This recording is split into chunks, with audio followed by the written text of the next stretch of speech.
Lanjut. Baik Bapak Ibu semua, memasuki acara yang kedua atau acara selanjutnya, kita akan menyimak bersama lagu Indonesia Raya. Mohon izin untuk saya untuk share terlebih dahulu.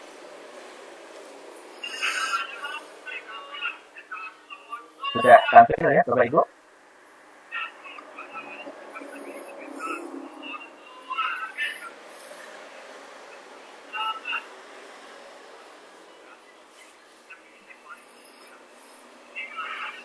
Apakah sudah tampil Pak Sunano, Pak Eko? Kirim saya. Sudah tampil. Sudah bagus. Sudah.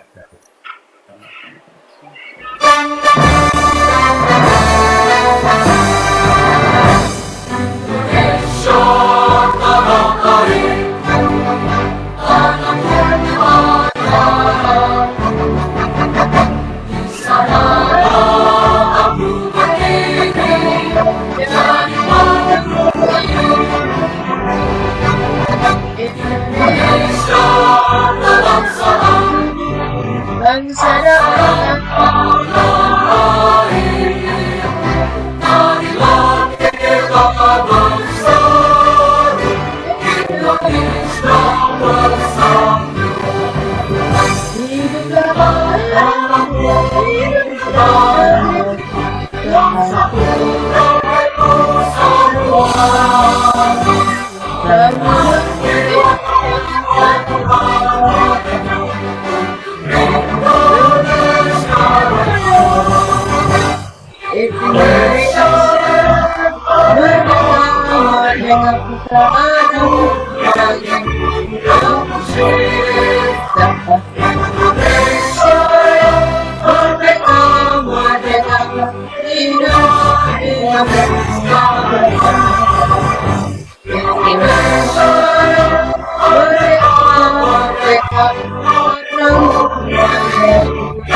hidup.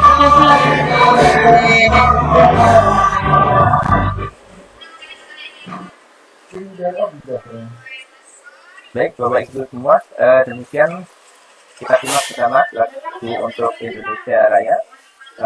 Mohon maaf ini ada yang spam lagi. Minta tolong panitia untuk ini yang akunnya X ini segera di-kick ya. Ini di mana-mana bikin rusuh-rusuh ini. Mohon maaf untuk link yang bukan dari kami mohon tidak diklik ya. Ini link WA dan sebagainya mohon ditiadakan. Panitia minta tolong yang sudah saya jadikan co-host untuk segera meremove untuk pesan ini yang ada di kolom komentar. Ini ada banyak sekali dan orangnya langsung di-kick saja. Nanti dicari di grupnya kalau ketemu sama orangnya nanti didapat saja langsung sekalian. Baik, terima kasih Bapak Ibu semua. Mohon maaf atas tidak nyamanan ini. Untuk memasuki acara yang kedua, acara selanjutnya yaitu sambutan dari Ketua MGMP, Ketua Komunitas MGMP Matematika Kabupaten Sidoarjo kepada Bapak Di Sunarna. Waktu dan tempat kami persilakan. Iya, terima kasih Mas Agus Supriyanto. Apakah suara saya bisa didengar? Bisa Pak, jelas Pak, silakan. Iya, mohon maaf karena ini hanya pakai HP. Tetap saya agak trouble ya. Ya, Assalamualaikum warahmatullahi wabarakatuh. Waalaikumsalam warahmatullahi wabarakatuh. Selamat malam, Bapak Ibu Guru semuanya, Bapak Ibu Guru yang hebat dari Sabang sampai Merauke, dari Aceh sampai Papua. Ini saya lihat kelihatannya peserta kita lumayan banyak dari hampir dari segala penjuru Indonesia ada. Lagi saya ucapkan selamat malam Bapak Ibu dan terima kasih atas kehadirannya di webinar kita malam hari ini. Sebagaimana yang disampaikan oleh Mas Agus bahwa webinar kali ini adalah webinar yang kedua yang diselenggarakan oleh komunitas belajar MGMP Matematika SMP Kabupaten Sidoarjo Provinsi Jawa Tengah. Sebelum saya lanjutkan sambutan saya sapa dulu narasumber kita di malam hari ini ialah Bapak Eko Pradhamati Sumarto, Ketua LPDP Grup Indonesia University. Selamat malam Bapak Eko. Selamat malam, Pak Sudirman. Selamat malam, Malam, Pak. Pak Gus. Selamat malam, Bapak Selamat semuanya. malam. Selamat Selamat malam dari Bulukumba, Sulawesi Selatan. Saya mengucapkan terima kasih sekali Pak Eko atas kesempatan dan kesediaan bergabung dengan kita di malam hari ini, dan mudah-mudahan nanti untuk kegiatan-kegiatan kita yang berikutnya kita bisa melanjutkan kerjasama ini.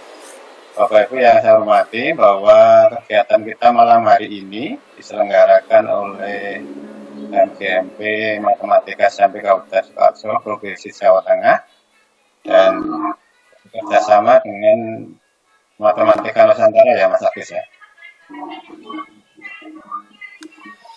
Untuk tema kita pada malam hari ini, sebagaimana yang sudah Bapak Ibu ketahui, tema kegiatan kita adalah literasi numerasi matematika agar mudah dipahami oleh siswa. Nah, perkenalkannya Bapak Ibu, pada kesempatan malam hari ini saya menyampaikan sedikit sambutan, dan saya ingin menyoroti terkait dengan skor PISA dari siswa kita dari Indonesia yang di tahun 2023, kalau tidak salah itu di bulan Desember ya, skor PISA atau pengumuman dari PISA itu sudah dirilis atau diluncurkan, dan kita bisa mendapatkan hasilnya bahwa justru di tahun 2022, penyelenggaraan PISA tahun 2022, skor PISA kita itu turun tajam, jadi tidak naik tapi malah turun. Nah, ini kalau bisa kita baca, apakah menunjukkan bahwa mutu pendidikan kita di Indonesia ini masih rendah atau bagaimana, atau itu karena di tahun sebelumnya terjadi pandemi COVID-19 yang berefek pada menurunnya prestasi atau skor anak-anak kita di PISA tahun 2022. Bapak Ibu yang saya hormati, dari sejak tahun 2000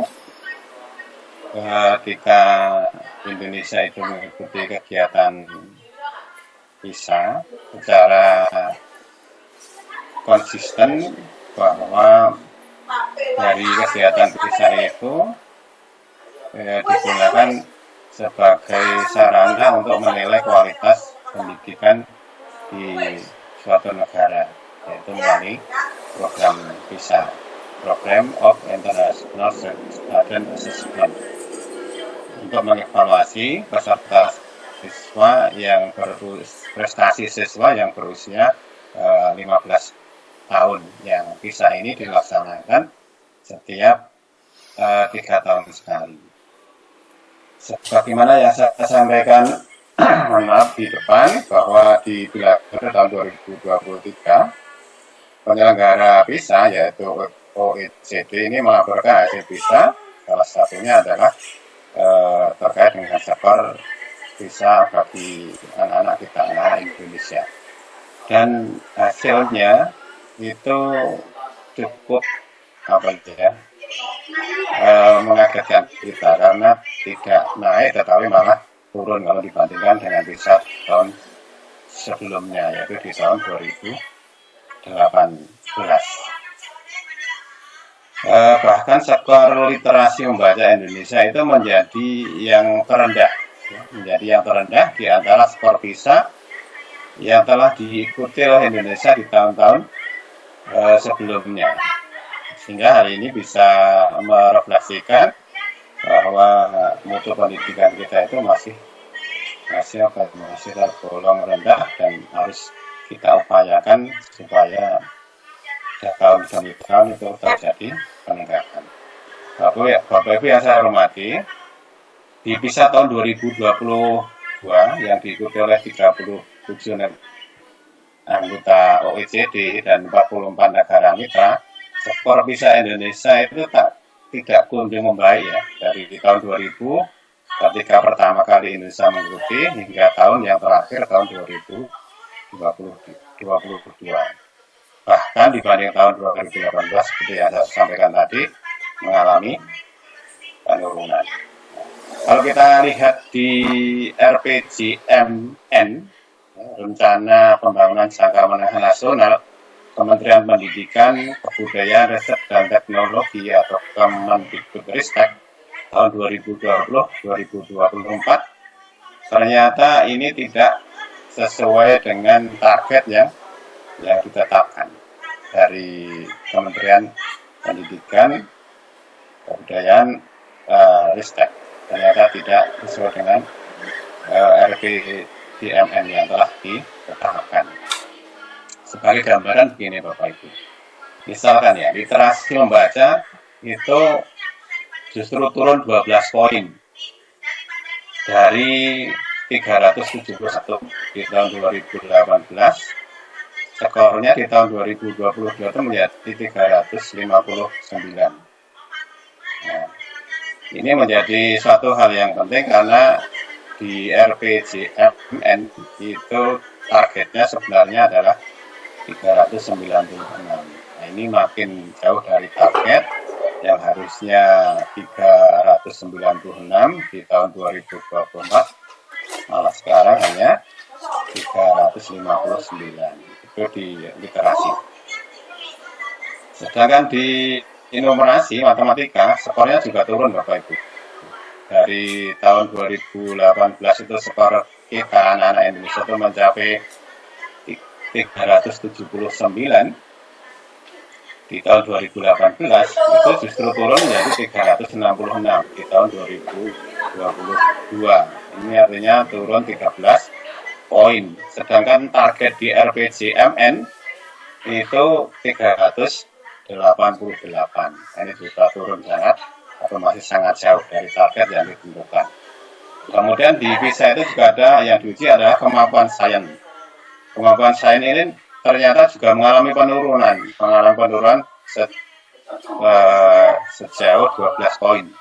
Kalau tahun 2018 itu 396, di tahun 2022 bahkan turun menjadi 359.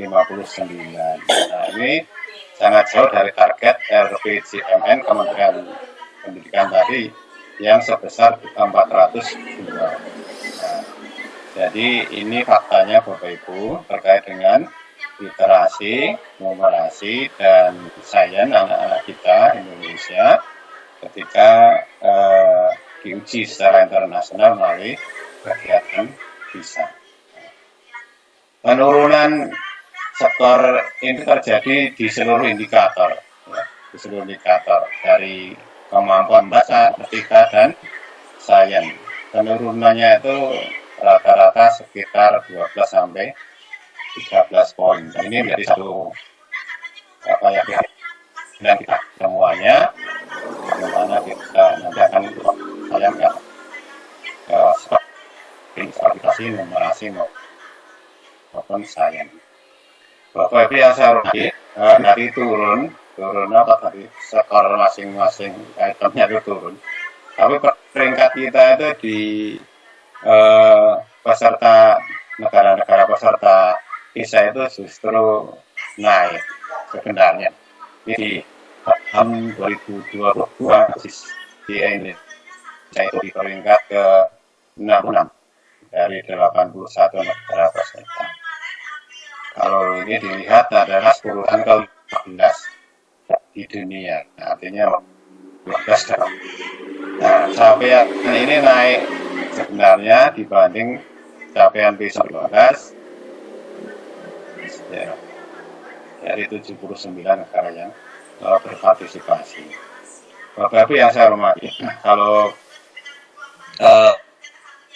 menurut mantan Menteri Pendidikan yaitu Pak Muhammad Nuh, salah satu alasan kenapa skor PISA Indonesia itu kok selalu rendah, salah satunya adalah dikatakan hal yang diuji di PISA itu tidak pernah diajarkan kepada siswa Indonesia.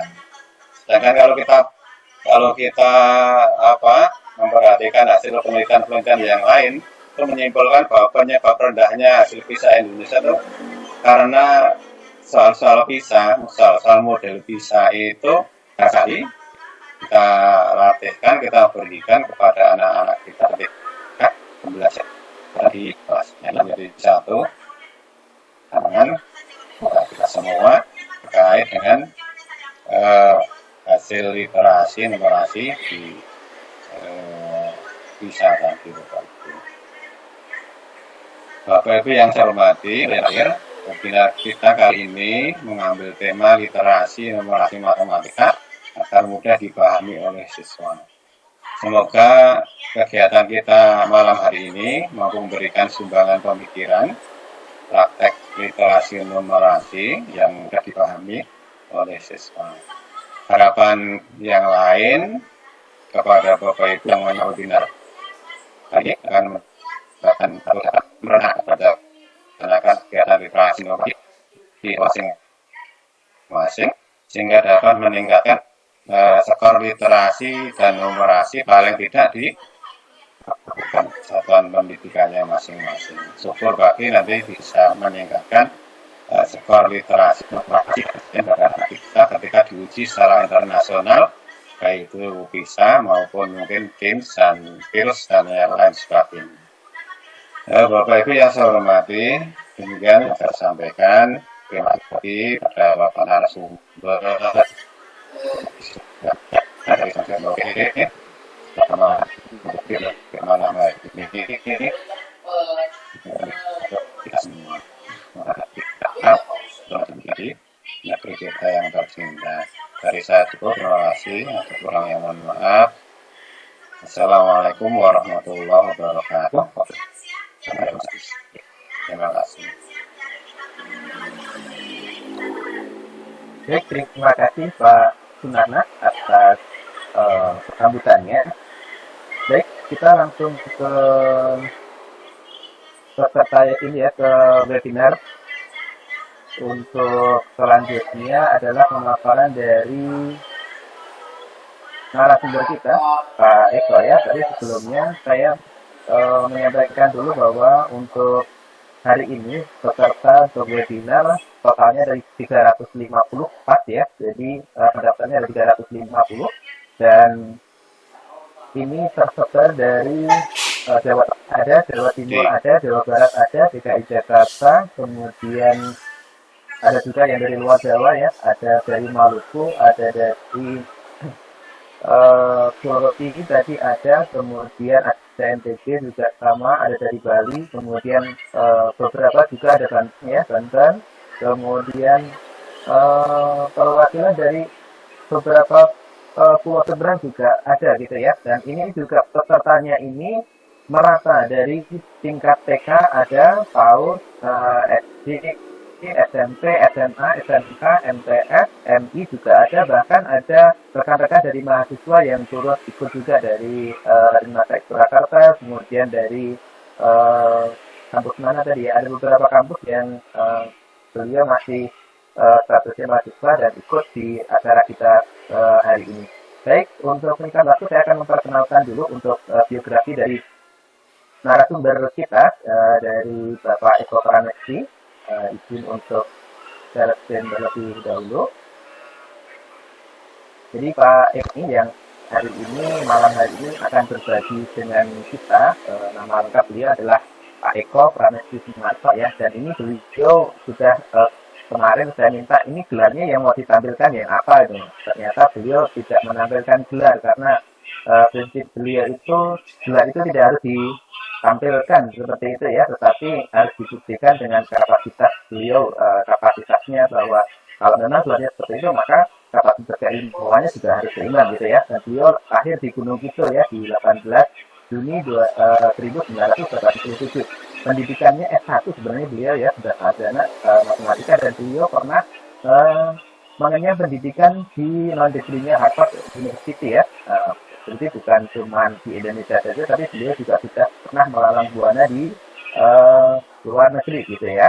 Nah, kemudian publikasi ilmiah beliau juga sudah cukup banyak ya, Bapak Ibu semua. Ini bisa di screenshot ataupun nanti bisa kita bagikan untuk kata beliau ini. Jadi nanti Bapak Ibu kalau misalnya ingin membaca publikasi isinya beliau, kemudian bukunya juga bisa di sini ya, pengalaman strukturnya luar biasa Bapak Ibu semua dari 2016 sampai sekarang ya, ada di struktur guru penggerak, ada fasilitator guru penggerak juga, kemudian beberapa trainer ya di Google, ada di Quizzes, ada di Classpoint. Nah, dan ada juga narasumber di program sekolah penggerak gitu ya. Dan ini riwayat pendidikan beliau sampai sekarang ya, dan beliau membina Olimpiade Matematika juga ya, selain guru matematika di SMK 1 sehari sampai sekarang gitu ya.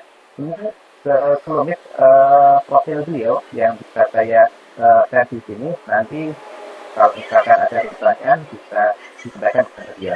Untuk menyingkat waktu Bapak Ibu sekalian, sekarang sudah jam 20:07, sudah cukup malam juga untuk rekan-rekan yang saya karena dari Maluku itu kan hampir 2 jam lebih sempat daripada kita ya, di sana sudah hampir jam 10 berarti, atau malah lebih dari jam 10 gitu ya. Baik Bapak Ibu sekalian, untuk waktu silahkan Pak Eko untuk waktu dan layar kami silahkan. Terima kasih Mas Agus. Cek apakah suara saya aman? Aman Pak, jernih. Oke, silahkan. Oke, siap. Baik Bapak Ibu, mohon izin untuk share screen ya.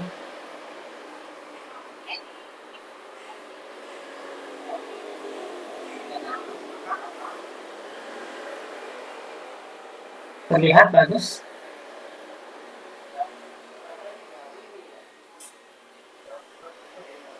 Ya, terlihat. Oke, terlihat. Nah, Eko. Siap, makasih Bang Ajis cakep. Ini teman DMR Bapak Ibu. Assalamualaikum warahmatullahi wabarakatuh. Salam warahmatullahi wabarakatuh. Om Swastiastu, salam sejahtera untuk kita semua. Salam kebajikan, rahayu, namo buddhaya, salam. Bapak Ibu, alhamdulillah pada malam hari ini aku bersyukur kehadirat Tuhan Yang Maha Esa kita bisa bertatap maya di dalam kegiatan webinar ini yang diselenggarakan oleh GMP Matematika Sukoharjo. Terima kasih banyak atas kepercayaannya Pak Agus pada kami untuk berbagi ya Bapak Ibu. Jadi kita hanya berbagi di sini. Kemudian harapannya adalah pada malam hari ini apa yang saya berikan nanti bisa memberikan inspirasi bagi teman-teman, bagi Bapak Ibu guru yang ada di seluruh Nusantara. Tadi saya lihat kata Pak Agus ada yang dari Sabang sampai Merauke tadi, luar biasa Bapak Ibu. Kita belajar bersama, kita saling memberi, begitu saling berbagi agar pendidikan di Indonesia terutama dalam bidang literasi ini, matematika ini bisa menjadi lebih mudah dipahami oleh siswa dan menjadi bukan lagi menjadi matematika menjadi momok bagi anak-anak terutama. Itu Bapak Ibu. Oke, ini tadi tentang saya, sedikit tentang saya yang tadi sudah disampaikan oleh Pak Agus. Jadi saya lewati saja Bapak Ibu. Saya kebetulan mengajarnya di SMK saat ini. Sebelumnya di SMA, kemudian sekarang ini mutasi di SMK Bapak Ibu. Pengalaman instruktur hanya sedikit saja yang tadi juga sudah disampaikan oleh Pak Agus. Harapannya adalah Bapak Ibu nanti juga sama, bisa juga menjadi punya lebih banyak pengalaman instruktur dibanding saya. Oke, kita lanjut. Nah, ini tadi sudah sempat disinggung oleh Bapak Ketua ya, tentang hasil PISA. Nah, kalau kita lihat dari grafik ini adalah skor PISA sejak tahun 2000. Pertama kali kita ikut PISA ini tahun 2000 sampai tahun 2022 ya. PISA itu 3 tahun sekali Bapak Ibu ya. 2000, kemudian 2003, 2006, 2009, 2012, 2015, 2018, dan seharusnya 2021. Tapi karena saat itu masih pandemi sehingga diundur menjadi 2022. Nah, kalau kita lihat dari grafik ini Bapak Ibu ya, dari grafik perjalanan PISA di negara kita yang diikuti oleh anak-anak di usia sekitar 15 tahunan itu, karena PISA ini memang siswa yang diuji Bapak Ibu yang dites. Nah, kita itu berada pada titik yang bisa dikatakan stabil di tahun 2006, dan juga di tahun 2015 itu yang ada beberapa poin yang justru lebih tinggi. Tapi pada kenyataannya, Bapak Ibu, kita lihat bahwa semakin ini di tahun 2022 itu sejak tahun 2015 itu nilai kita itu tidak bisa selalu menurun, baik dari membacanya, matematiknya maupun sainsnya. Ini adalah perjalanan yang Ibu. Ini adalah yang matematik. Nah, kita lihat di matematika. Matematika itu ini paling rendah awalnya. Di tahun 2006 itu ketiganya berada pada nilai yang sama. Kemudian turun, sempat naik, ternyata kemudian turun. Nah, begitu juga di membaca itu sempat naik, ternyata lama-lama turun dan bahkan sekarang berada di level yang 359 ya, yang paling rendah di antara semua poin yang didapatkan sejak tahun 2000 itu yang membaca. Sedangkan kalau yang sains juga sama, dia berada pada posisi yang rendah ya, ini hampir paling rendah, berada di 82 dan ini 83, sedikit sekali. Dari sini Bapak Ibu, ini yang diumumkan dari OECD ya, bahasa Indonesia, dan ini adalah real data yang ada dari OECD. Dari sini latar belakang kita nih Bapak Ibu, peringkat PISA kita, peringkat sisa siswa kita dibandingkan negara-negara di ASEAN ini. Ini saya ambil dari ASEAN. Untuk matematis itu kita peringkat 69 dari 8 peserta. Kita ada di peringkat 69 dari 8 peserta, 11 besar dan bawah dari 11 besarnya dari bawah, dan dari atas. Skor kita membaca dari Mas Bidar peringkat ke-70 dari 80. Untuk matematisnya itu peringkat 69 dari 80 dan sainsnya adalah peringkat 66 dari 80. Nah, dan kemudian kalau kita lihat secara umum peringkat kita itu ketiga dari bawah, ketiga dari bawah sebelum Filipina dan Kamboja. Kemudian perlu penanganan yang serius untuk memperbaiki proses pembelajaran. Kemudian juga mengalami penurunan dan merupakan nilai rendah sejak 2006. Nah, ini menjadi perhatian kita bersama. Kenapa? Karena memang kita harus mulai memperkenalkan atau mulai menggalakkan kembali terkait dengan literasi baik matematis maupun membaca. Mungkin seperti itu.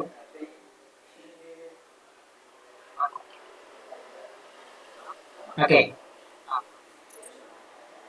Nah, sehingga ini yang tantangan asesmen baru, asesmen dan kurikulum, terutama di kurikulum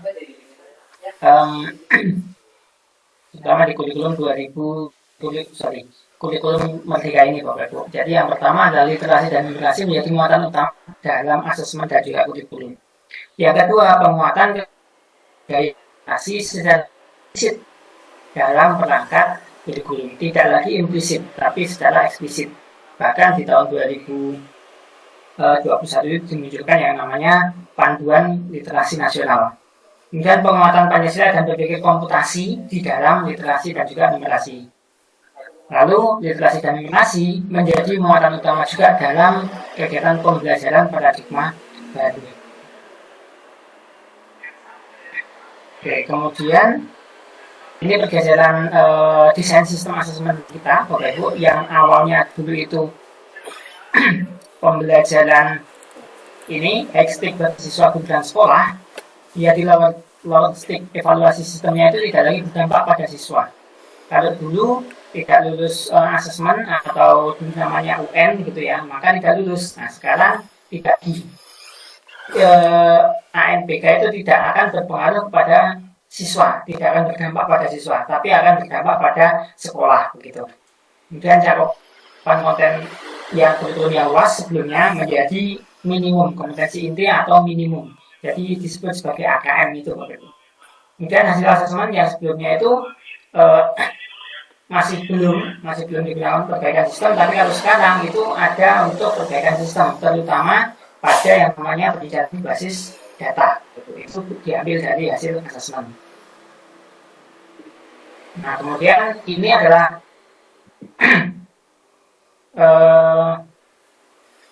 keterampilan abad 21. Jadi ada literasi dasar. Ada literasi dasar itu ada 6. Jadi ada literasi ICT, literasi finansial, dan juga literasi sosial kultural. Okay. Kemudian ada kompetensinya, itu 4C, itu 4C, ada critical thinking, ada creativity, ada komunikasi, dan ada kolaborasi. Kemudian karakter, itu juga sama dulu. Karakternya itu curiosity, inisiatif, kemudian persisten, adaptability, leadership, dan social and cultural awareness. Nah, ini keterampilan abad 21 yang saat ini sedang dan harus kita perkuat. Nah, ini definisi literasi. Literasi adalah kemampuan mengidentifikasi, memahami, menentukan, menafsirkan, dan mengkomunikasikan informasi berdasarkan berbagai sumber bacaan sebagai keterampilan dasar kecakapan hidup. Nah, kalau numerasi definisinya adalah berpikir menggunakan konsep, fakta, prosedur, dan atau alat matematika untuk menyelesaikan masalah sehari-hari dalam berbagai jenis konteks yang relevan secara individu sebagai warga Indonesia dan warga dunia. Sehingga definisi dari literasi numerasi adalah kemampuan berpikir kritis dalam memahami, menganalisis isi bacaan menggunakan penawaran melalui beberapa konsep, fakta, prosedur, dan atau alat matematik dalam perhitungan dan atau pengumpulan yang melibatkan angka atau sumber matematika dasar lainnya secara kontekstual, baik abstrak maupun real, ditampilkan dalam berbagai representasi. Nah, untuk interpretasi, peramalan, dan atau pengambilan keputusan. Ini kalau definisi. Definisi ini kita ambil dari definisi yang ada di KBBI. Oke, nah ini adalah konten untuk literasi, AKM literasi. Ada teks informasi dan ada teks. Kalau numerasi itu ada 4, ada bilangan, geometri pengumpulan, aljabar, data ketidakpastian. Nah, ini kontennya Bapak Ibu. Sedangkan kalau proses kognitifnya di literasi itu ada 3, L1, L2, L3. L1 itu menemukan informasi, L2 menginterpretasi dan mengintegrasi, L3 adalah mengevaluasi dan berefleksi. Sedangkan pada proses kognitif numerasi itu sama L1, L2, L3. L1-nya adalah pengetahuan, L2 penerapan, dan L3-nya adalah penalaran. Ini level kognitif dari numerasi, Bapak Ibu. Jadi mengingat, mengidentifikasi, ini masih pada level L1, understanding. L1 itu understanding. Masih pada mengingat, mengidentifikasi, mengklasifikasi, menghitung, itu masih L1. Banyak yang miskonsepsi menghitung itu menjadi L2, tapi menghitung itu masih L1, Bapak Ibu. Kemudian yang untuk level kognitif di L2-nya memilih, menyatakan atau membuat model, kemudian menerapkan atau melaksanakan level kognitifnya. Sedangkan L3-nya itu sudah menganalisis, evaluasi, menyimpulkan, dan juga menjustifikasi atau membuat argumen matematis dalam hal ini. Nah, ini contoh ketika kita ingin melihat bagaimana level kognitif di dalam numerasi. Jadi level yang paling rendah ini soalnya adalah 50 plus 25 sama dengan titik-titik.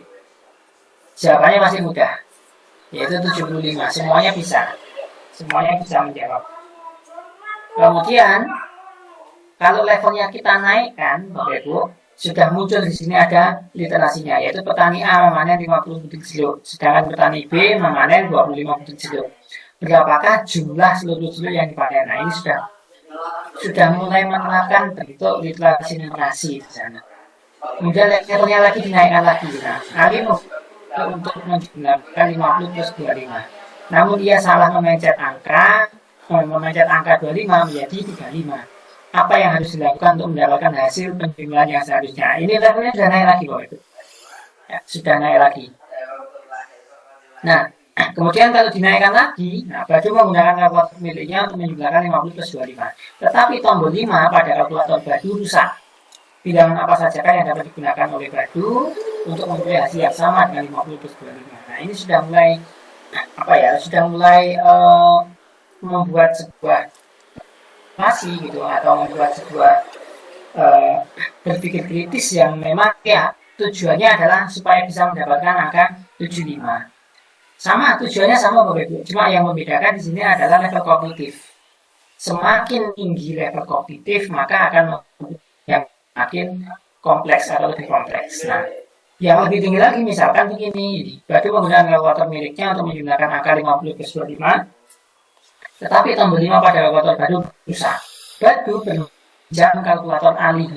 Ali mengatakan bahwa Batu tetap dapat menggunakan kalkulator rusak miliknya. Nah, apakah Ali benar? Jelaskan alasan. Ini sudah pada level yang lebih kompleks lagi, level yang lebih tinggi lagi.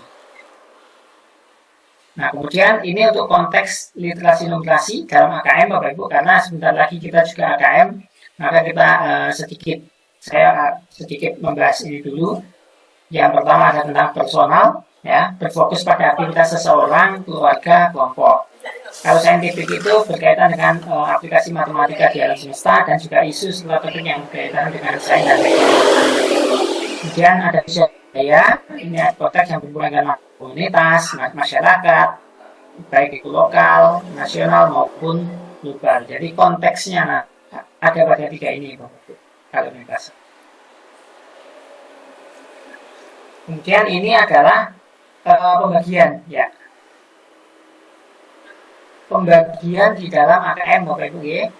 Jadi ini yang literasi. Jadi literasi untuk teknis informasi itu grade 5, 8, dan 11. Grade 5 itu 50% informasi, 50% sastra. Kemudian nanti kalau sudah di grade 8 itu 60-40 persentasenya. Sedangkan grade 11 itu 70-30. Nah, level kognitifnya nanti juga ada perubahan. Level kognitif untuk grade 5 itu ini L1, L2, L3, L1, L2, L3, ini L1, L2, L3 berubah, L1, L2 dan L3 nya juga berubah. Begitu juga dengan konteksnya juga berubah lagi Bapak Ibu. Kalau jenjang SD kelas 5 itu SDMI, AKM itu akan lebih banyak total. Tapi nanti ketika sudah masuk di grade 11 yang jenjang SMA SMK itu paling banyak ada di sosial kultural. Kalau di grade 8 yang jenjang SMP itu 40-40-20. Ya, yang saintifik yang lebih sedikit. Ini yang literasi. Nah, bagaimana yang numerasi? Yang numerasi itu ini pembagiannya Bapak Ibu. Jadi untuk domain bilangan ya, untuk kontennya bilangan itu 40, 30, 20. Nah, kemudian pengukuran geometri pengukuran 25, 30, 20. Data kebijaksanaan 25, 30, 35. Yang aljabar 10, 10, dan 25. Nah, ini perubahannya. Kemudian, pada bentuk level kognitifnya itu juga ada perubahan. Knowing itu semakin lama akan semakin sedikit gitu. 30, 25, naik lagi jadi 20. Sedangkan yang listeningnya atau L3-nya itu jadi semakin banyak. 20, 25, dan 30. Nah, kemudian untuk konteksnya, personal, sosial, dan saintifik, ini juga ada perubahan. Kalau awalnya personal 30, kemudian sosial budaya itu, personal 60, sosial budaya 30, itu kelas yang jenjang SDMI. Saintifiknya itu dibagi menjadi dua, yaitu intra dan ekstra. Apa maksudnya? Intra itu saintifik pure matematik, seperti itu. Sedangkan ekstra itu saintifik tapi di luar matematika. Bisa jadi isu global, sains teknologi, dan bisa yang lainnya. Ini yang saintifik. Nah, kelas 8 atau yang jenjang SMP itu berubah lagi. Prosentasenya berubah. Kelas 11 yang jenjang SMA SMK itu juga berubah lagi. Ini adalah pembagian atau sebalan soal di AKM. Jadi, yang untuk numerasi. Nah, kemudian bentuk soalnya itu juga bermacam-macam. Bentuk soalnya ada pilihan ganda kompleks, menjodohkan, isian singkat, uraian. Nah, pembagiannya pun sama Bapak Ibu di sini. Ada AKM nasional ya. Nah, ini 20% pilihan ganda, 60% itu pilihan ganda kompleks. 10% menjodohkan, 5% isian atau jawaban singkat, dan 5% nanti jawaban uraian esai atau uraian. Nah, ini yang AKM nasional Bapak Ibu. Jadi soalnya itu kan juga ada pembagiannya. Nah, maka nanti kita harus mulai memperkenalkan kepada peserta didik, kepada siswa kita, tentang bagaimana sih bentuknya, apa saja sih kontennya, kemudian nanti harus dibaca bagaimana. Nah itu Bapak Ibu. Kenapa? Karena kita sebentar lagi akan masuk ke ANBK Bapak Ibu ya, ANBK atau AKM ini. Bahkan kalau yang jenjang SMA SMK itu pekan ini sudah mulai jadi Bapak Ibu. Tema soalnya itu biasanya menggunakan ini Bapak Ibu ya, menggunakan sustainable development yang ada. Ini adalah isu-isu global yang dibahas ya, yang dibahas itu biasanya menggunakan tema-tema yang ada di sini. Ada yang poverty, ada zero harm, kemudian ada good health dan well-being, ada quality education dan sebagainya. Ya. Nah, bagaimana atau apa saja kegiatan literasi dan numerasi itu? Nah, sebetulnya mudah. Di sekolah itu kita bisa menggunakan proyek-proyek sederhana. Proyek-proyek sederhana. Kemudian bisa membuat penelitian sederhana juga di siswa kita. Atau bisa menggunakan mengunjungi atau dan mencari informasi penggunaan angka, simbol, matematik, grafik, tabel di lingkungan sekitar sekolah saja. Jadi lihat tabel ketidakadilan atau grafik ketidakadilan itu bisa kita gunakan sebagai kegiatan numerasi. Nah kalau di masyarakat nanti bisa misalkan yang SMP ke atas itu yang SMP atau SMA itu bisa kita ajak untuk ayo melihat batas wilayah tanah, kemudian ukuran tanah, mencoba membuat denah dan sebagainya. Itu juga kegiatan numerasi. Kalau yang di rumah nanti bisa melibatkan anak dalam proses transaksi. Nah, anak diajak, jadi diajak belanja, memperhatikan secara waktu dan sebagainya. Ini adalah beberapa yang bisa kita lakukan di dalam kegiatan di masyarakat dan juga di rumah. Nah, strateginya sekarang Bapak Ibu. Bagaimana strateginya?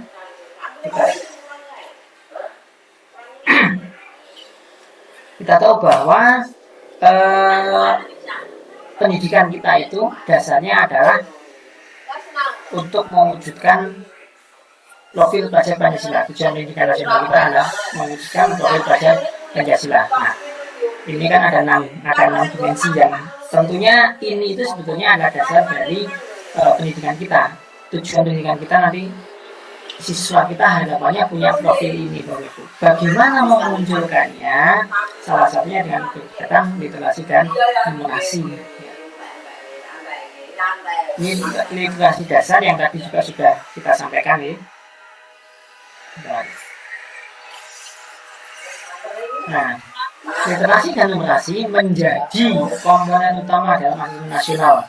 Juga dalam AKMI, kalau yang dari madrasah itu ada AKMI, Bapak Ibu, itu juga sama, menggunakan literasi dan numerasi. Asesmen nasional mengukur kemampuan minimal. Jadi soal-soal di ANBK itu, di asesmen nasional itu semuanya adalah kemampuan minimal. Tapi kok sulit ya Pak? Nah, karena belum terbiasa saja, karena anak-anak belum terbiasa. Kemampuan minimal tersebut terdiri dari kemampuan kenalan menggunakan matematis dan juga penguatan pendidikan karakter. Makanya ada yang namanya survei juga tidak AN dalam asesmen nasional.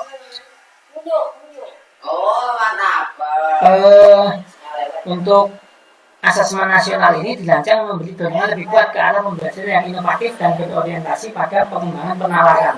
Tidak sekedar pada C1 saja atau hafalan. Tidak lagi soal-soal hafalan.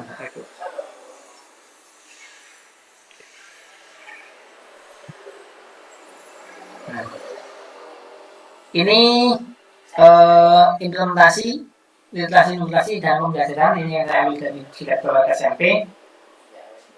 Strateginya itu adalah mengkondisikan lingkungan fisik ramah literasi. Yang kedua mengupayakan dan afektif. Kemudian yang ketiga adalah mengupayakan sekolah sebagai lingkungan akademis yang terarah. Sekolah itu di sekolah kita, Bapak Ibu, silakan pojok. Kemudian dibuat pojok-pojok numerasi. Bahkan kalau perlu di setiap dinding, di setiap tangga gitu, itu dimunculkan karakter dari literasi dan juga numerasinya. Ditulis tentang perkalian, kalau yang SD ya, mungkin itu bisa dibuat bentuk perkalian, kemudian nanti misalkan bentuk penjumlahan gitu di tangga itu. Jadi setiap mereka berjalan naik ke atas tangga, kalau misalkan ada 2 lantai atau 3 lantai itu, mereka akan melihat oh ya ada perkalian ada, dan secara otomatis nanti akan membawa mereka menjadi menghafal otomatis gitu. Tapi tidak untuk hafalan, tapi lebih kepada nalarnya. Nah, sehingga pembelajarannya pun nanti itu juga lebih kepada penalaran. Strateginya, jadi sebelum pembelajaran, sebelum belajar pembelajaran itu memahami tujuannya dulu, diskusi materi, selama pembelajaran itu identifikasi kata sulit, ini kalau yang literasi. Kemudian membuat rangkuman setelah membaca, membuat rangkuman, refleksi. Kemudian kalau numerasi, nah strateginya ini pada pelajaran matematis ya, terutama ya. Matematika itu nanti akan berperan menentukan cara dan pembelajaran matematika di sekolah, sehingga matematika menjadi lebih bermakna bagi peserta didik secara kontekstual. Numerasi dalam matematika itu melibatkan pengetahuan dan kapasitas untuk memanfaatkan keterkaitan ide-ide matematika antara topik dan juga domainnya. Kemudian memberikan perhatian khusus pada bagaimana matematika itu digunakan di luar kelas matematika. Berarti nanti kita akan lebih banyak memberikan masalah yang solusinya bergantung pada konteks, dan peserta didik itu nanti mampu menentukan ini benar nggak sih solusinya, ini bagaimana sih solusinya. Nah, itu nanti mereka kita latih untuk berpikir kritis terkait dengan penyelesaian masalah yang berkaitan dengan numerasi pada matematika itu. Kemudian ini kalau pada non matematis, nah ini pada non matematika itu guru dapat menciptakan berbagai jenis kesempatan belajar numerasi. Jadi nanti bisa diidentifikasi numerasi apa sih dari materi yang ada dari mapel, misalkan mapelnya yang matematika. Oh ya, nanti numerasi apa sih yang ada? Itu perlu diidentifikasi Bapak Ibu. Kemudian memberikan pengalaman dan peluang belajar yang mendukung penerapan pengetahuan dan keterampilan matematika pada peserta didik. Yang selanjutnya adalah menyadari penggunaan yang benar dari terminologi matematika di mata pelajaran mereka. Kadang itu ada terminologi matematika yang salah dipahami di dalam mapel yang lain. Maka ini bisa kita identifikasi dulu, ini bisa kita lakukan dulu, baru kita nanti menerapkan pada mapel yang non matematika. Nah ini contoh numerasi pada mapel non matematika ya. Yang di IPA ini contoh adalah mengestimasi pertumbuhan makhluk hidup, menyatakan prediksi. Nah, jadi misalkan di IPA nanti kita berikan Kita berikan entah itu gambar, entah itu bentuk real atau sebagai preparat gitu ya, preparat, atau kita bawa bibitnya atau pohonnya itu pertumbuhan dari kecil ke besar gitu. Kalau pohon kan bisa pokok itu. Nah nanti mereka akan membuat polanya gitu.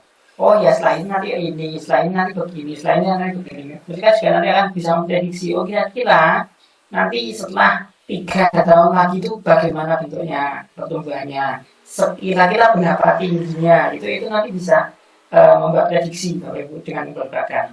Kemudian kalau IPS ini contoh saja membuat grafik penggunaan air, membandingkan dengan ketersediaan air di berbagai daerah di Indonesia. Terutama ada yang di wilayah-wilayah yang sulit air gitu Bapak Ibu, itu kan nanti juga bisa memberikan pemahaman bermakna sehingga dia mampu oh ya saya harus hemat air. Gimana caranya? Kalau dalam sehari saya itu memakai air sekian liter gitu, sedangkan ketersediaan air di wilayah saya sekian liter, maka berapa lama kira-kira persediaan itu akan mencukupi. Itu contohnya. Kalau di bahasa mungkin membandingkan istilah matematika yang mungkin berbeda dari penggunaan sehari-hari, itu juga bisa dilakukan. Sejarah ini menggunakan diagram batang untuk membandingkan perbedaan makan pada Perang Dunia Kedua dengan konsumsi makanan peserta didik. Jadi bisa membandingkan. Dan itu nanti kita bisa memberikan pemahaman bermakna bahwa zaman dulu itu loh sampai kesulitan makanan. Maka kamu jangan sampai menyanyiakan makanan yang saat ini sedang kamu makan atau yang sedang ada di sekitar kamu. Itu maka karakter untuk profil pelajar Pancasila juga pasti akan muncul di sana. bagaimana akan menghargai makanan, bagaimana akan menghargai hasil pemberian dari Tuhan Yang Maha Esa, dan akan menunjukkan bahwa ya saya harus lebih nalar kritisnya muncul, saya harus lebih bagaimana caranya nanti makanan ini tidak terbuang. Di seni itu juga ini bisa memperkirakan ruangan yang hubungan untuk menggambar dengan proporsi yang tepat. Ya. Jadi bisa menggunakan proporsi. Ya.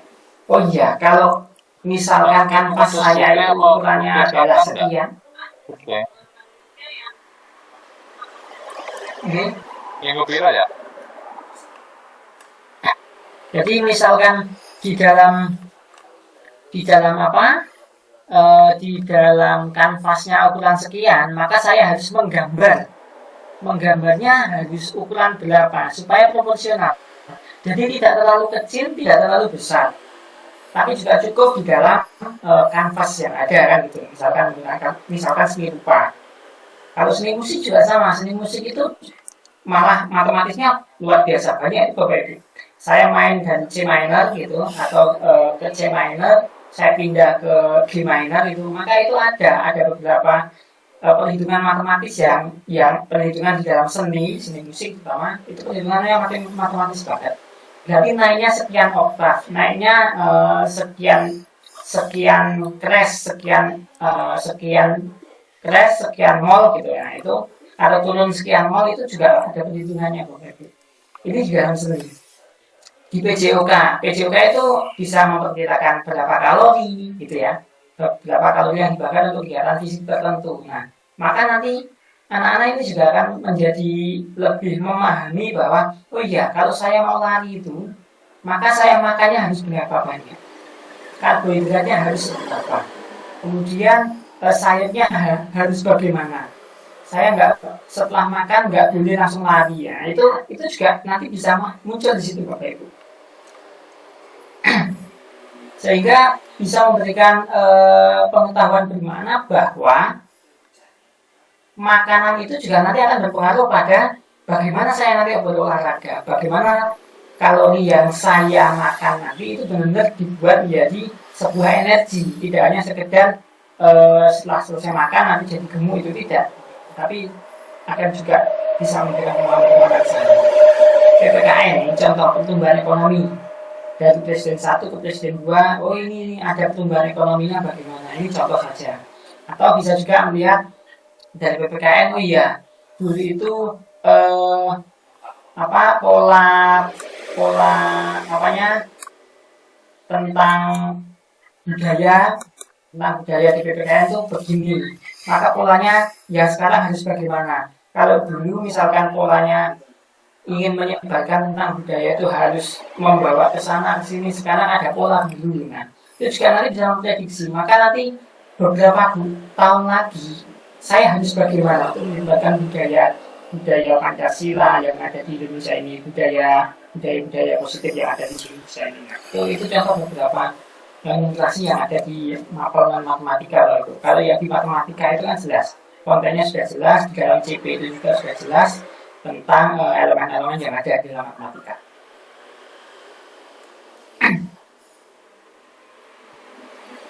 Nah, ini beberapa contoh ya. Ini contoh, ini bisa dari jenjang SD sampai jenjang SMP, SMA, bisa semua begitu. SD ini ya, ini contoh saja permainan dakon gitu ya Bapak ya. Dakon itu sangat erat dengan numerasi. Nah, jadi kalau misalkan ini habis, maka polanya nanti bagaimana? Nanti dia bisa memperkirakan supaya saya bisa enggak berhenti mainnya, maka saya akan ngambil dari yang mana. Nah, itu kan dakon Bapak ya. Nah, kemudian ini juga ada terkait dengan ini mungkin budaya kalau di kami itu di Jawa Timur itu engklek Bapak Ibu ya.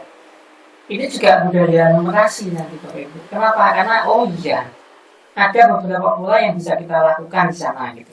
Ada beberapa pola matematis yang kita lakukan di dalam kegiatan-kegiatan seperti ini Bapak Ibu. Kan ini harus urutan, dari sini harus ke sini, terus harus ke sini, harus ke sini, dan selanjutnya, dan seterusnya. Ini contoh juga. Nah, ini yang SD, Yang SD bisa dipakai. Bagaimana nanti mereka nanti akan belajar urutan atau mungkin TK. TK ini juga bisa Bapak Ibu yang di jenjang PAUD ya. Oh iya, bagaimana nanti mereka akan membuat sebuah pola berurutan dari bilangan-bilangan yang ada. Dan kita itu memberikan anak-anak lah yang melakukan, bukan kita. Ayo ini nomor 1, ini nomor 2, tidak. Tapi biarkan mereka yang menentukan sendiri. Baru kita sebagai fasilitator, sebagai guru, ya seorang fasilitator nanti akan mengambil penguatannya. Jadi penguatannya bagaimana nanti di dalam membentuk pola-pola yang ada dari anak-anak ini. Kemudian ini adalah permainan mungkin bisa dikatakan ular tangga. Nah ini ular tangga. Ini juga bisa dibuat permainan Bapak Ibu. Kalau di matematika, ular tangganya ini kan misalkan ada ular, ada tangga, kemudian nanti dibuat di dalamnya itu mungkin ya bisa dibuat di sini misalkan, yuk nanti menjawab pertanyaan, jalan menjawab pertanyaan. Kalau naik nanti kalau benar gitu ya, benar dia dapat poin atau bisa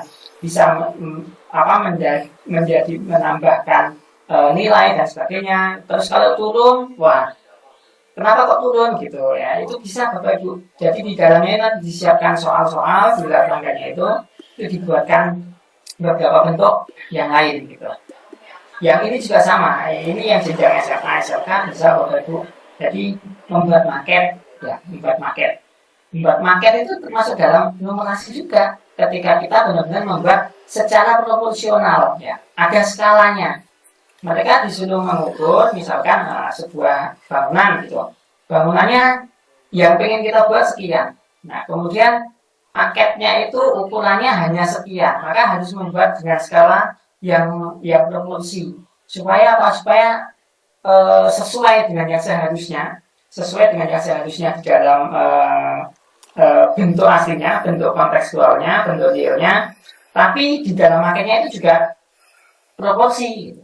Oh iya, sehingga melihat maket itu benar-benar sebetulnya melihat gedungnya sama. Tidak harus melihat gedung keliling dari atas naik helikopter gitu tidak, tapi cukup melihat dengan maket, nanti dia bisa tahu. Nanti tinggal dibuat skalanya, oh skalanya sekian. Maka tadi bisa memperkirakan, wah kira-kira mau membangun gedung ini saya butuh berapa bahan. Nah itu kalau di teknik di SMK itu bisa dikembangkan itu, bisa dikembangkan. Oh iya, satu bahan itu sekian, harganya misalkan untuk batu bata sekian, maka kalau saya butuh sekian bata dari skala yang ada, maka nanti saya kira-kira proyeknya itu butuh berapa. Nah, jadi nanti bisa memunculkan bentuk-bentuk numerasi, pengenalan kritisnya itu, Bapak Ibu, pengenalan kritisnya itu muncul di sana. Nanti proyeknya itu sekian, nah, kalau sekian berarti nanti kira-kira dapat biaya proyek sekian, maka saya untung berapa, itu muncul lagi nanti akhirnya. Jadi memunculkan nalar kritis itu tidak harus kasih soal yang sulit, tidak tapi bagaimana hal-hal yang sederhana saja tapi bisa membuat anak-anak nanti menjadi nalar kritis.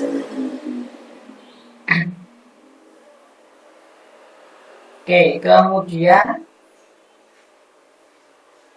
nah, strateginya Bapak Ibu, jadi yang jelas itu adalah pembiasaan membaca, diskusi.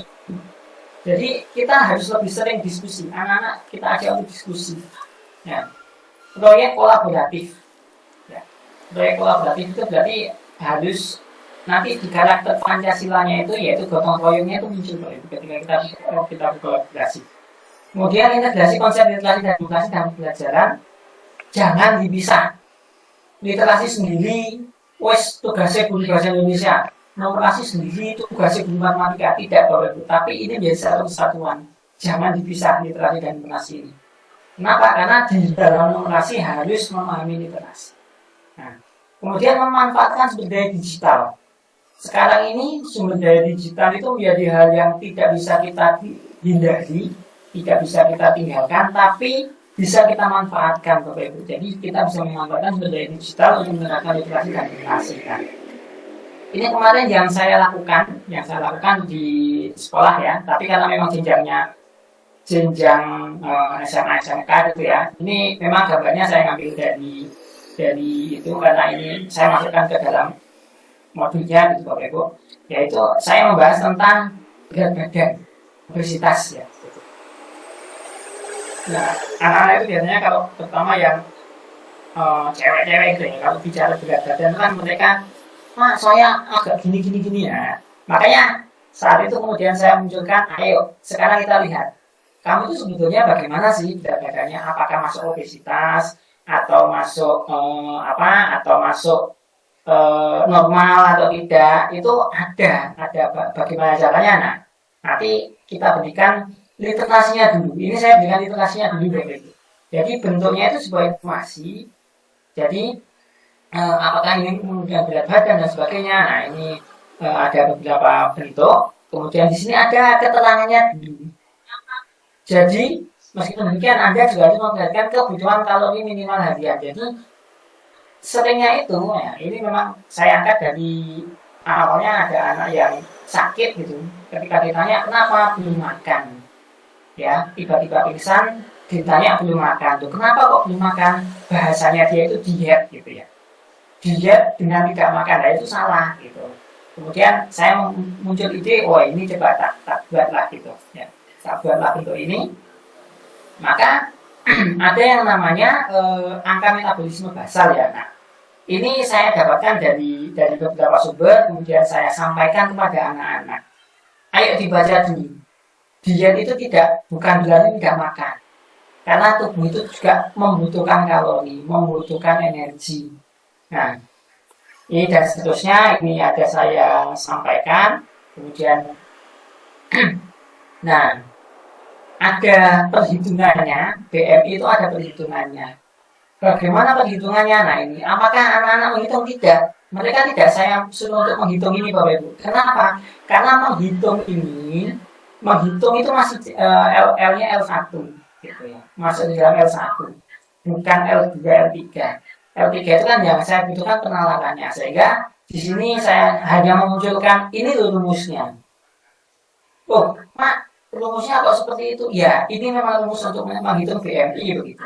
Level aktivitasnya ini, maka kebutuhan kilokalorinya adalah ini. Kalau misalkan tidak ngapa-ngapain, itu kamu tuh tetap butuh 1,2 kilokalori. Kalau kamu berolahraga 1 sampai 3 kali seminggu, itu butuhnya 1,375 kilokalori. Gitu. Kalau yang aktif, itu butuhnya sekian kalori. Jadi, kalaupun kamu diem saja, itu tetap butuh kalori, guys.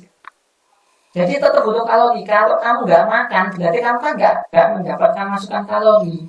Itu justru yang berbahaya. Nah, Pak, tapi kalau saya makan nanti takutnya adalah saya jadi, badan saya jadi berat. Nanti misalkan saya takut gemuk dan sebagainya. Nah, baru saya masukkan ke sini. Tubuh kita itu ada BMI-nya. Ya. BMI itu apa Pak? Ya tadi ya. Istilahnya apa ya? Istilahnya itu kriteria dari berat badan gitu. Kriteria berat badan BMI. Itu saya sampaikan dulu.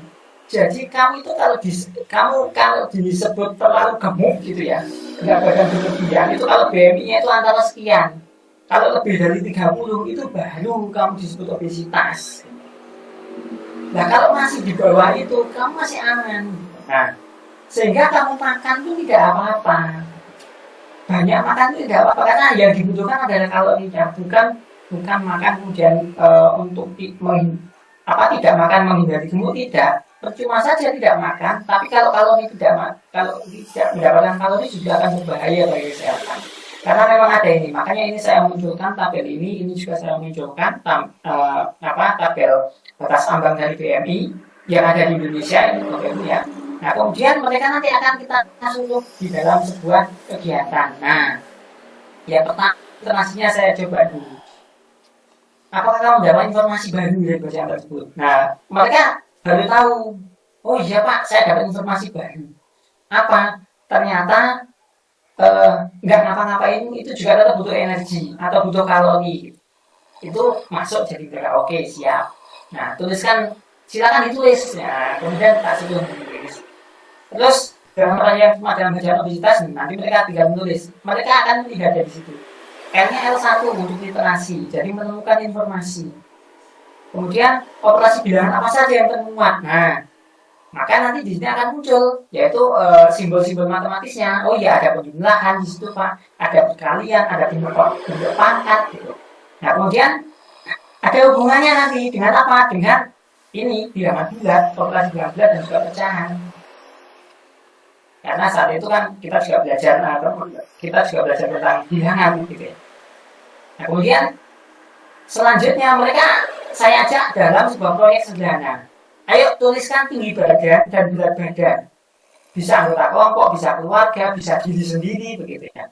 Nah, kalau misalkan nggak cukup waktu, biasanya saya di rumah aja saya dilanjutkan untuk keluarga, tapi di rumah.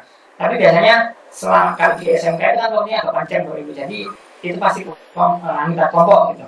Saya buat anggota kelompok, ayo semuanya ditulis berat badannya berapa, kemudian tinggi badannya berapa. Ketika saya suruh ke UKS, ada timbangan di situ, ada pengukur tinggi badan juga. Mereka akan mengukur masing-masing, mencatat masing-masing. Nah ini kita libatkan dalam sebuah proyek sederhana. Ini namanya proyek sederhana, Bu. Mereka tidak terlalu nggak usah muluk-muluk mencari proyek yang hype, yang gimana yang sulit itu tidak. Cukup ukur tinggi badan, ukur berat badan. Nah kemarin juga ketika saya mengajarkan tentang statistik juga sama. Statistik itu juga, ayo ukur tinggi badan, satu ruangan berapa, ukur berat badan, satu kelas itu berapa. Nanti kita kelompokkan mana yang masuk dalam antara ini sampai ini, berat antara berat sekian sampai berat sekian sampai berat sekian. Nah, nanti setelah mereka dapatkan, kita bisa buat pengelompokan datanya nanti. Baru kita olah datanya itu. Nah kemudian ini nanti Bapak Ibu anak-anak itu kemudian saya ajak untuk ayo menentukan BMI atau body mass index.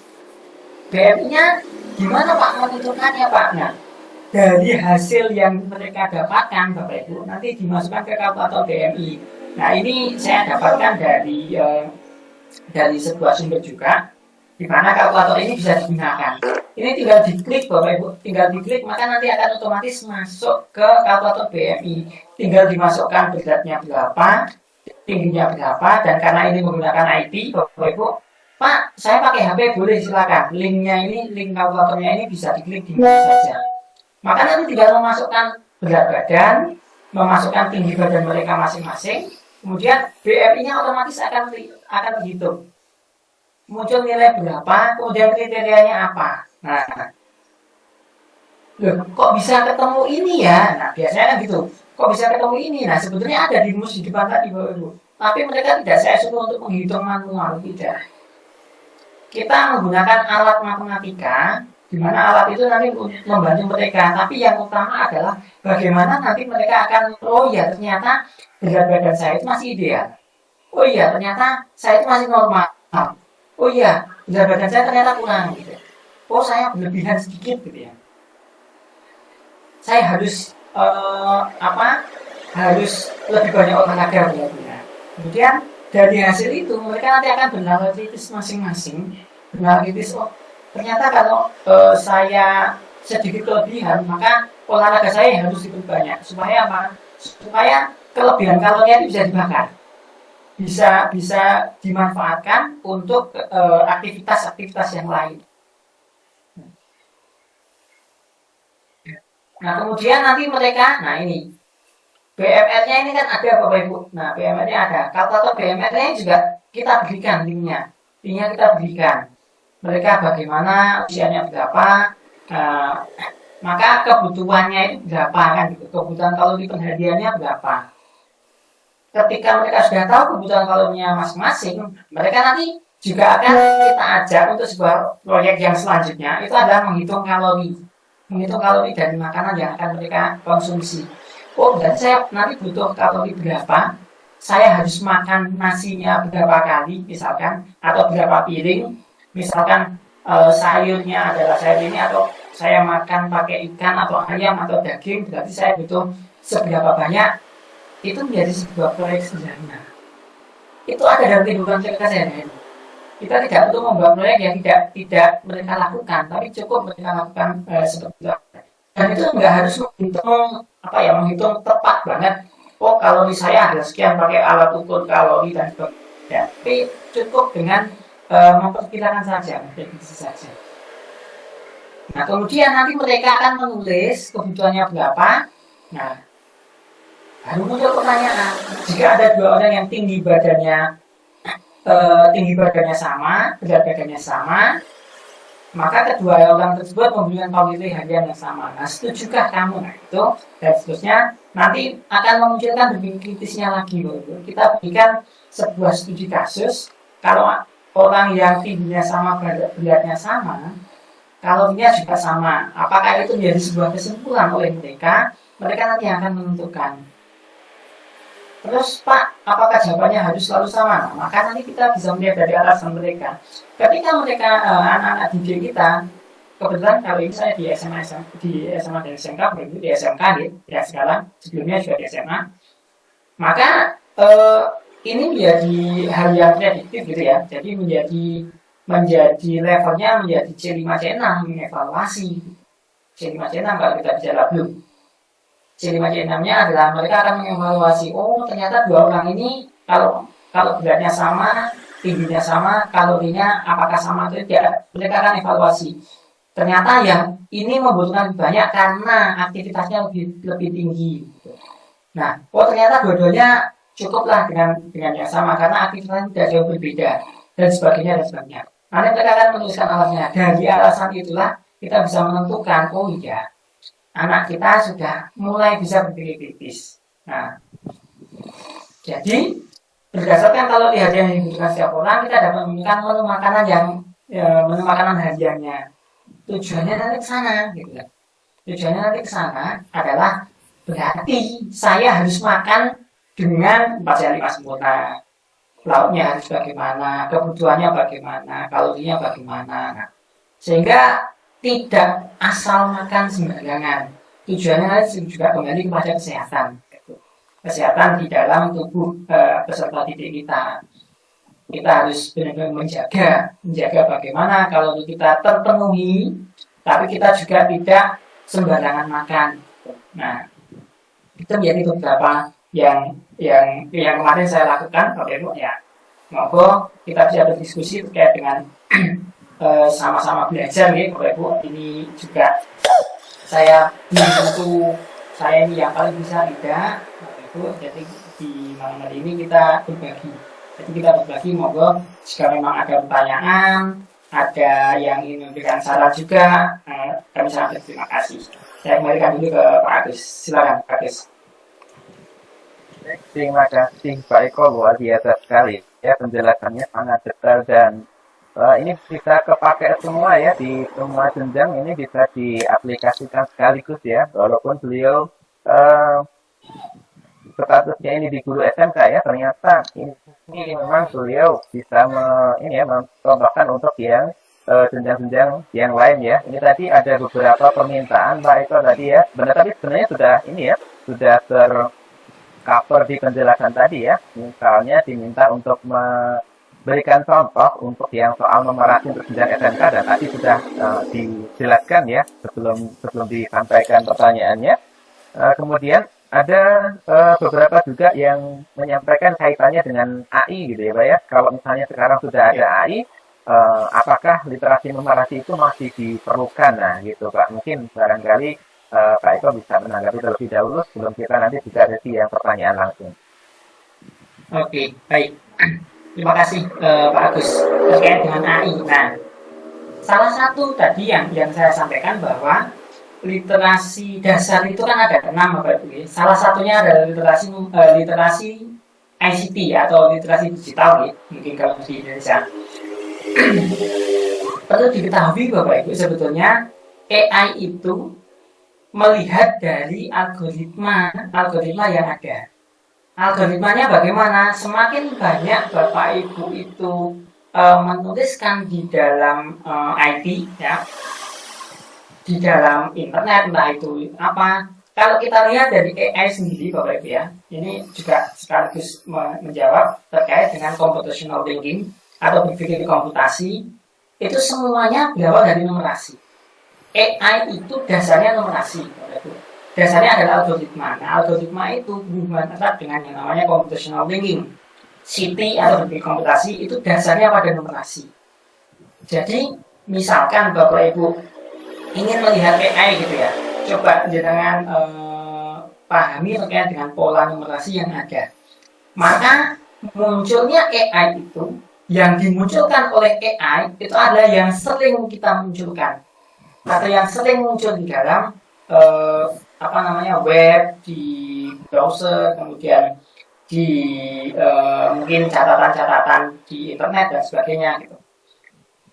AI itu muncul karena sebuah algoritma. Algoritmanya itu pasti memunculkan, mungkin Bapak Ibu pernah mencoba yang mungkin AI-nya menjawab, saya tidak punya informasi terkait hal itu kan gitu.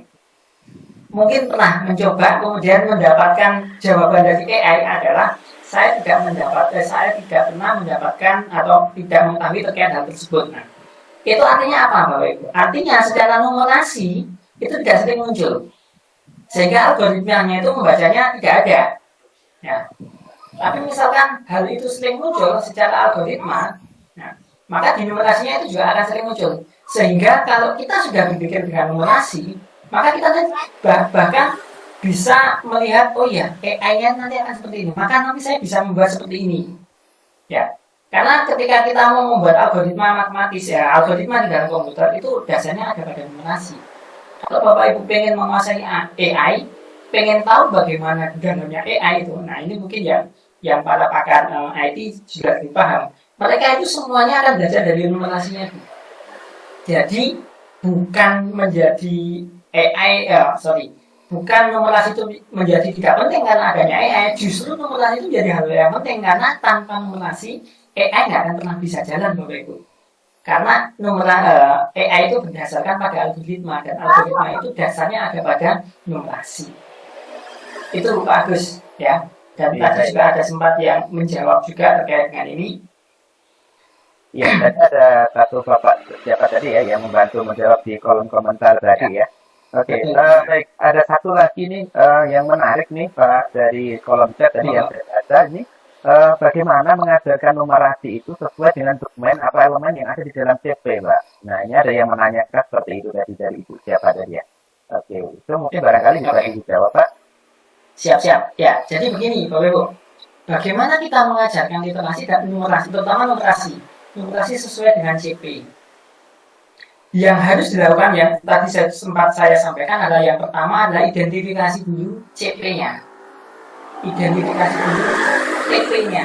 Setelah CP, nanti kan muncul jadi TP, Bapak Ibu. Kita identifikasi dulu.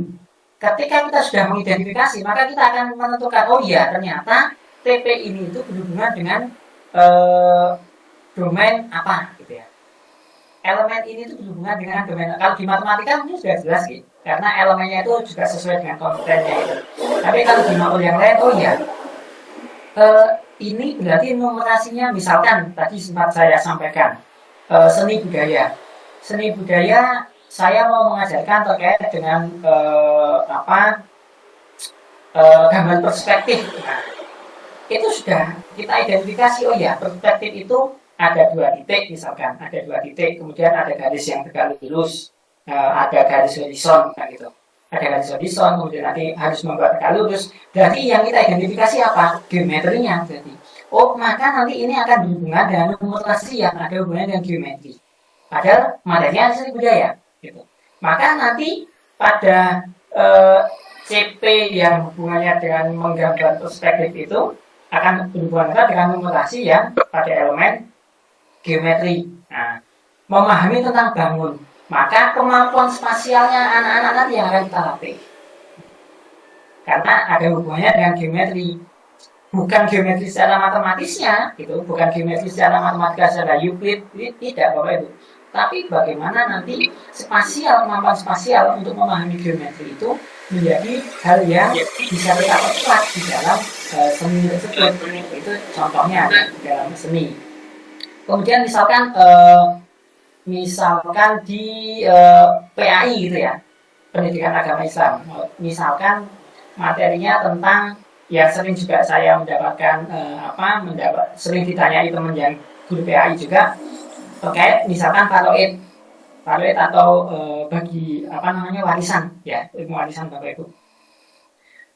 Nah, ilmu warisan itu nanti akan hubungan apa ya hubungannya? Oh, ternyata kalau di dalam Al-Qur'an itu sudah jelas. Ibu itu seperti 8, ini seperti oh, hubungannya dengan bilangan ternyata. Berarti elemen bilangan yang nanti kita perkuat. Bagaimana nanti ada operasi-operasi bilangan, terkait entah itu bilangan bulat, entah itu bilangan real atau bilangan pecahan. Nah, nanti kita hubungan ke sana, Pak. Maka memperkuatnya di sana. Sehingga yang perlu kita identifikasi itu ya CP-nya dulu. CP-nya kita identifikasi, setelah itu kita identifikasinya kita arahkan, oh iya, ini elemen numerasi apa sih yang akan saya lihat gitu. Nah, kemudian misalkan apa namanya penjas gitu ya, atau IPA. Apa sih nanti misalkan IPA yang dilihat misalkan siklus pertumbuhan, siklus metamorfosis gitu ya. Apa yang kita lihat itu? Oh, pola. Berarti ini sama dengan barisan kan itu, pola barisan. Setelah ini nanti akan begini, setelah ini nanti akan begini, setelah ini akan begini. Nah, berarti yang perlu diperkuat nanti adalah terkait dengan barisan atau polanya. Kita bicara terkait dengan pola. Maka ketika identifikasi itu Bapak Ibu nanti jenengan akan menentukan, oh ini nanti akan berhubungan dengan apa, ini berhubungan dengan apa, ini berhubungan dengan apa. Jadi gitu bagus. Ketika kita ingin mengajarkan numerasi apa di dalam CP, maka harus analisis CP-nya dulu, kemudian identifikasi. Setelah itu baru menentukan numerasi yang bagaimana yang akan kita perkuat. Gitu bagus menurut jawabannya. Terima kasih Pak Eko, Masya Allah luar biasa ya. Kalau misalnya tadi Bapak dan Ibu tadi yang menanyakan di kolom komentar tadi merasa jawabannya mungkin masih kurang mana atau mau makan feedback dan sebagainya, boleh nanti resen ya. Nah ini untuk tanya jawab selanjutnya, ini kita buka terminnya dan ini kebetulan sudah ada yang right hand ini dari Pak Muhammad Arif Mulyono. Ini right hand atau terpencet ya, kalau misalnya right hand bisa dibuka mic-nya, unmute, kemudian silakan kalau ada pertanyaan bisa disampaikan. Silakan Pak Arif. Ya Pak Bayo, siap.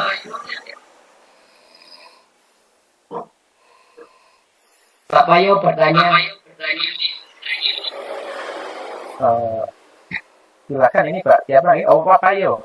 Oh Pak Arif, oh ya, Iya. Pak Payo silakan. Terima kasih. Luar biasa ini. Terima kasih. Assalamualaikum. Pak Eko. Waalaikumsalam Pak Bayo. Mohon diberi penjelasan berkaitan cara menyusun soal-soal yang berkaitan dengan domain aljabar, khususnya persamaan garis lurus.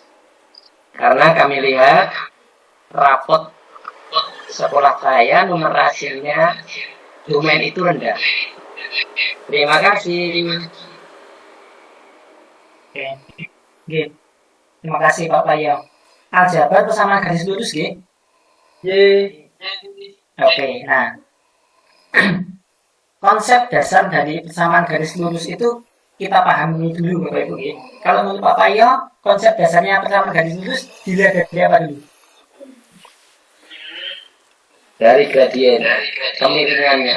Oke, sip, sudah. Berarti dasarnya kan ada pada gradien. Kalau kita mau bicara gradien, Bapak Ibu, maka yang harus dilakukan berapa titik minimal? Apa maksudnya? Untuk membuat gradien, kita untuk mengetahui bahwa ada sebuah gradien itu, maka minimal berapa titik yang harus kita punya, Pak?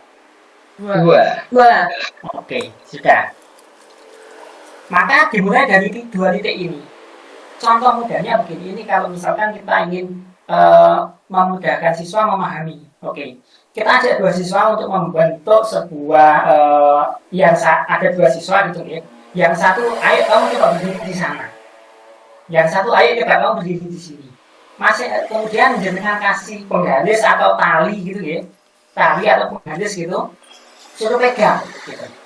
Ya, kan itu menjadi sebuah garis lurus itu ya. Nah kemudian coba misalkan salah satu digeser lokasinya. Nah, yang anak berdiri itu misalkan awalnya di sini dan di sini gitu ya. Kemudian yang ini harus geser ke sini atau di mana saja gitu. Pokoknya digeser. Maka nanti akan ada perubahan gradiennya kan gitu Bapak Ibu. Ketika ada perubahan gradien, ayo coba dilihat terkait dengan tali yang dipegang oleh kedua temanmu gitu. Misalkan yang lain tidak praktek, tapi dua saja yang praktek. Tapi yang lain akan melihat, oke, yang ini ternyata menjadi begini Pak. Ini tetap lurus Pak. Tapi yang ini miring gitu. Bahasanya mereka pasti gitu. Ini miring Pak. Lurus itu pasti kalau dari sini sana gitu, itu lurus. Nah, tegak gitu ya, atau gini itu pasti lurus. Tapi kalau gini mereka masih bilangnya miring. Ya. Dari situ Pak, kita bisa memulai dari situ. Oh, ini itu miring, tapi padahal garisnya itu kan juga lurus sebetulnya. Garisnya dia lurus, cuma bentuknya menurut mereka adalah miring. Persamaan garis lurus nanti. Akhirnya apa? Misalkan kalau di sekolah kita ada ubin gitu, itu aja yang kita jadikan patokan nanti. Jangan buat misalkan mejanya agak dipinggirkan atau buat kecil saja di situ di depan kelas, buat garis di ubin.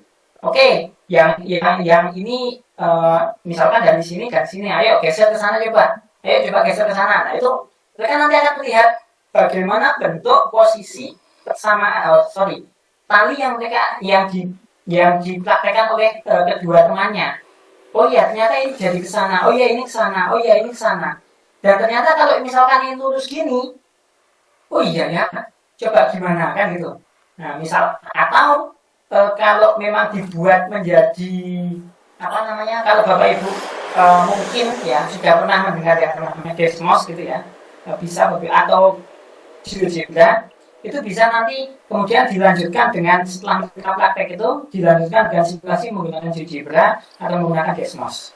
Nah, itu bisa menjadi alat bantu untuk visualisasi untuk membuat mereka menjadi lebih mudah memahami apa sih yang disebut dengan garis lurus. Garis lurus itu adalah garis yang menghubungkan antara dua titik. Entah bentuknya dia miring atau lurus tegak atau lurusnya begini datar, lurusnya tegak, lurusnya miring. Nah, itu namanya persamaan garis lurus menghubungkan kedua titik. Nah, dasarnya dari situ mungkin Pak Payo yang bisa kita lakukan. Nah, kemudian bagaimana nanti menyusun soalnya? Nah, dari mereka yang sudah membuat itu, mereka sudah mulai memahami terkait dengan prioritas, baru kita masuk ke dalam materinya. Ini adalah persamaan garis lurus sebetulnya. Dari mana? Ini yang disebut dengan gradien. Yang kamu bilang miring itu tadi, itu namanya gradien. Baru kita masukkan namanya terminologi matematisnya gitu. Awalnya kan mereka pasti mikirnya, oh ini miring Pak, nggak lurus Pak gitu. Mereka pasti bilang ini miring gitu. Itu biasanya yang terjadi di anak-anak seperti itu. Ini garisnya miring gitu. Kalau yang lurus itu harus lurus begini atau begini itu lurus. Tapi kalau begini jadinya miring. Tapi itu menjadi dasar Pak. Menjadi dasar bagaimana nanti kita akan menjelaskan bahwa ini loh sebenarnya gradien.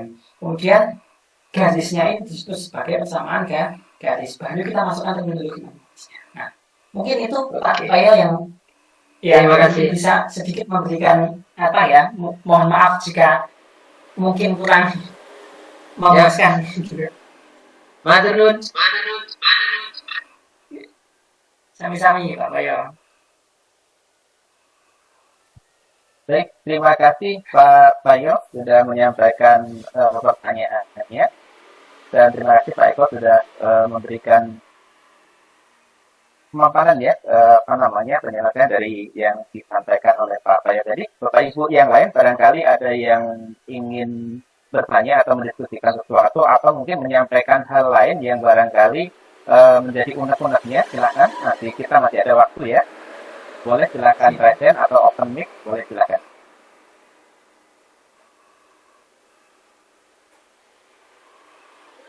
Izin Pak, Oh baik, ini Pak siapa ya? dengan Pak Torang Pak. Oke Pak Torang, silakan Pak Torang. Assalamualaikum warahmatullahi wabarakatuh. Waalaikumsalam. Wah ini tadi yang chat saya ya. Iya Pak, iya.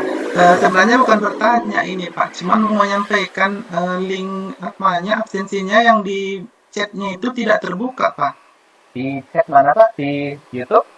Di room ya Pak. Yang di YouTube pun belum terbuka juga. Saat ini saya cek sudah banyak yang masuk ini Pak. Yang masuk sudah hampir 50 ini yang sudah mengisi presensi Pak. Bisa dicoba lagi barangkali jaringan Pak. Iya, Ini insya yang Allah. masuk sudah hampir 50, 48 yang sudah mengisi. Oke, baik Pak. Terima kasih ya Pak. Ya, sama-sama Pak. Baik, Bapak Ibu, yang lain adakah yang ingin bertanya kembali?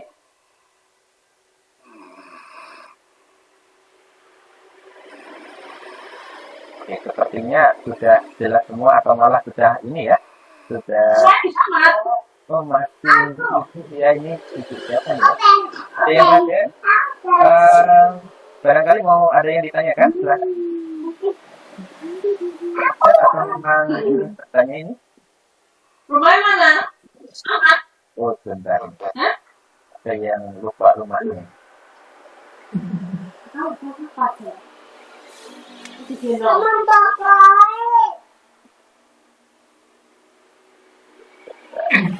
Yang lain Bapak Ibu, Ada yang resen itu kayaknya Pak. Maaf Pak Eko, oke boleh silakan.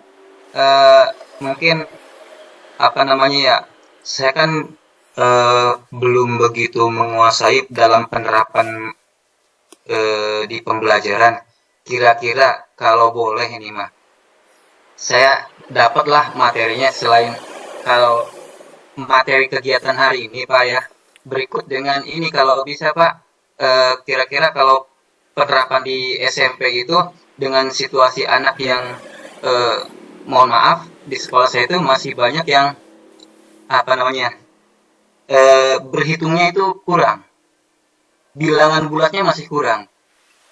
Makanya ketika menghadapi nanti AN gitu kan ya, itu memang tidak semuanya tidak bisa bilangan bulat gitu, Pak. Tapi ada beberapa. Nah untuk mengatasinya itu kalau kita bawa ke Litnum itu seperti apa kira-kira?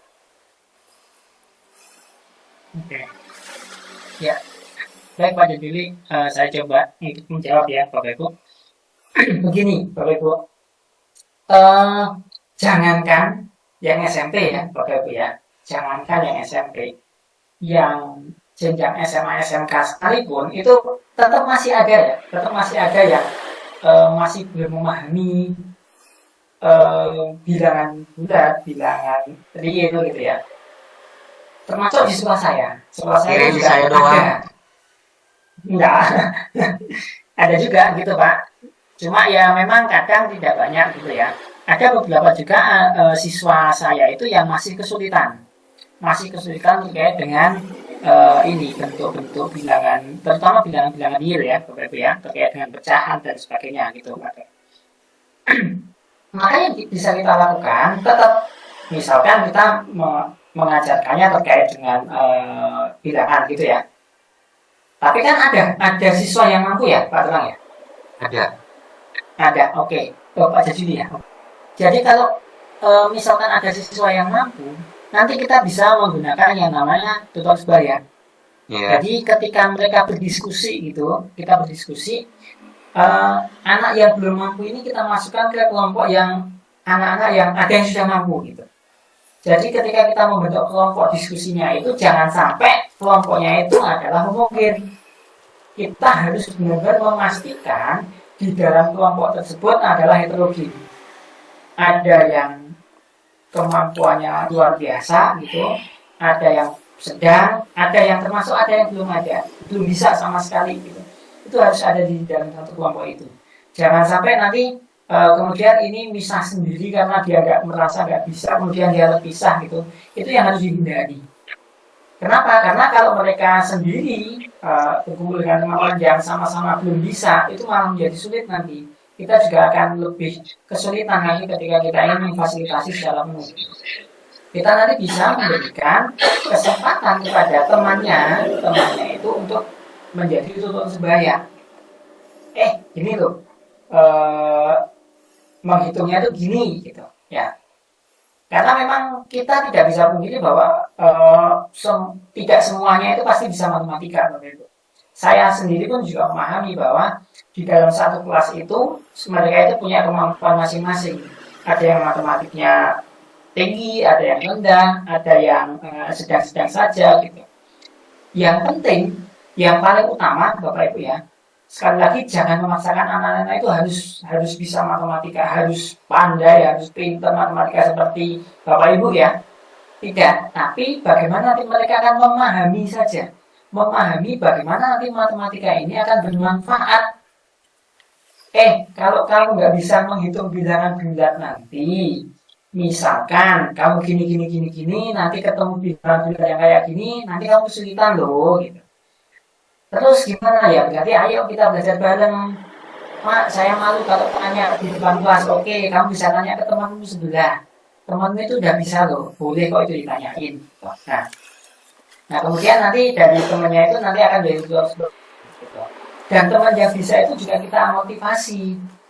Sebetulnya kalau kamu ngajarin, kamu itu istilahnya apa ya? Bahasanya ngajarin itu ya. Menjadi tutornya temanmu, maka kamu nanti akan menjadi lebih bisa.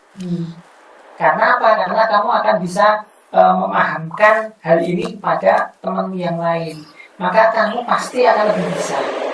Karena dengan kita mengajarkan, maka akan memberikan kemampuan yang lebih bagi kita. Dan kalau dalam Islam itu kita selalu di dalam Islam itu kita juga diajari ketika kamu semakin banyak menyampaikan gitu ya, maka kamu akan semakin lebih menguasai.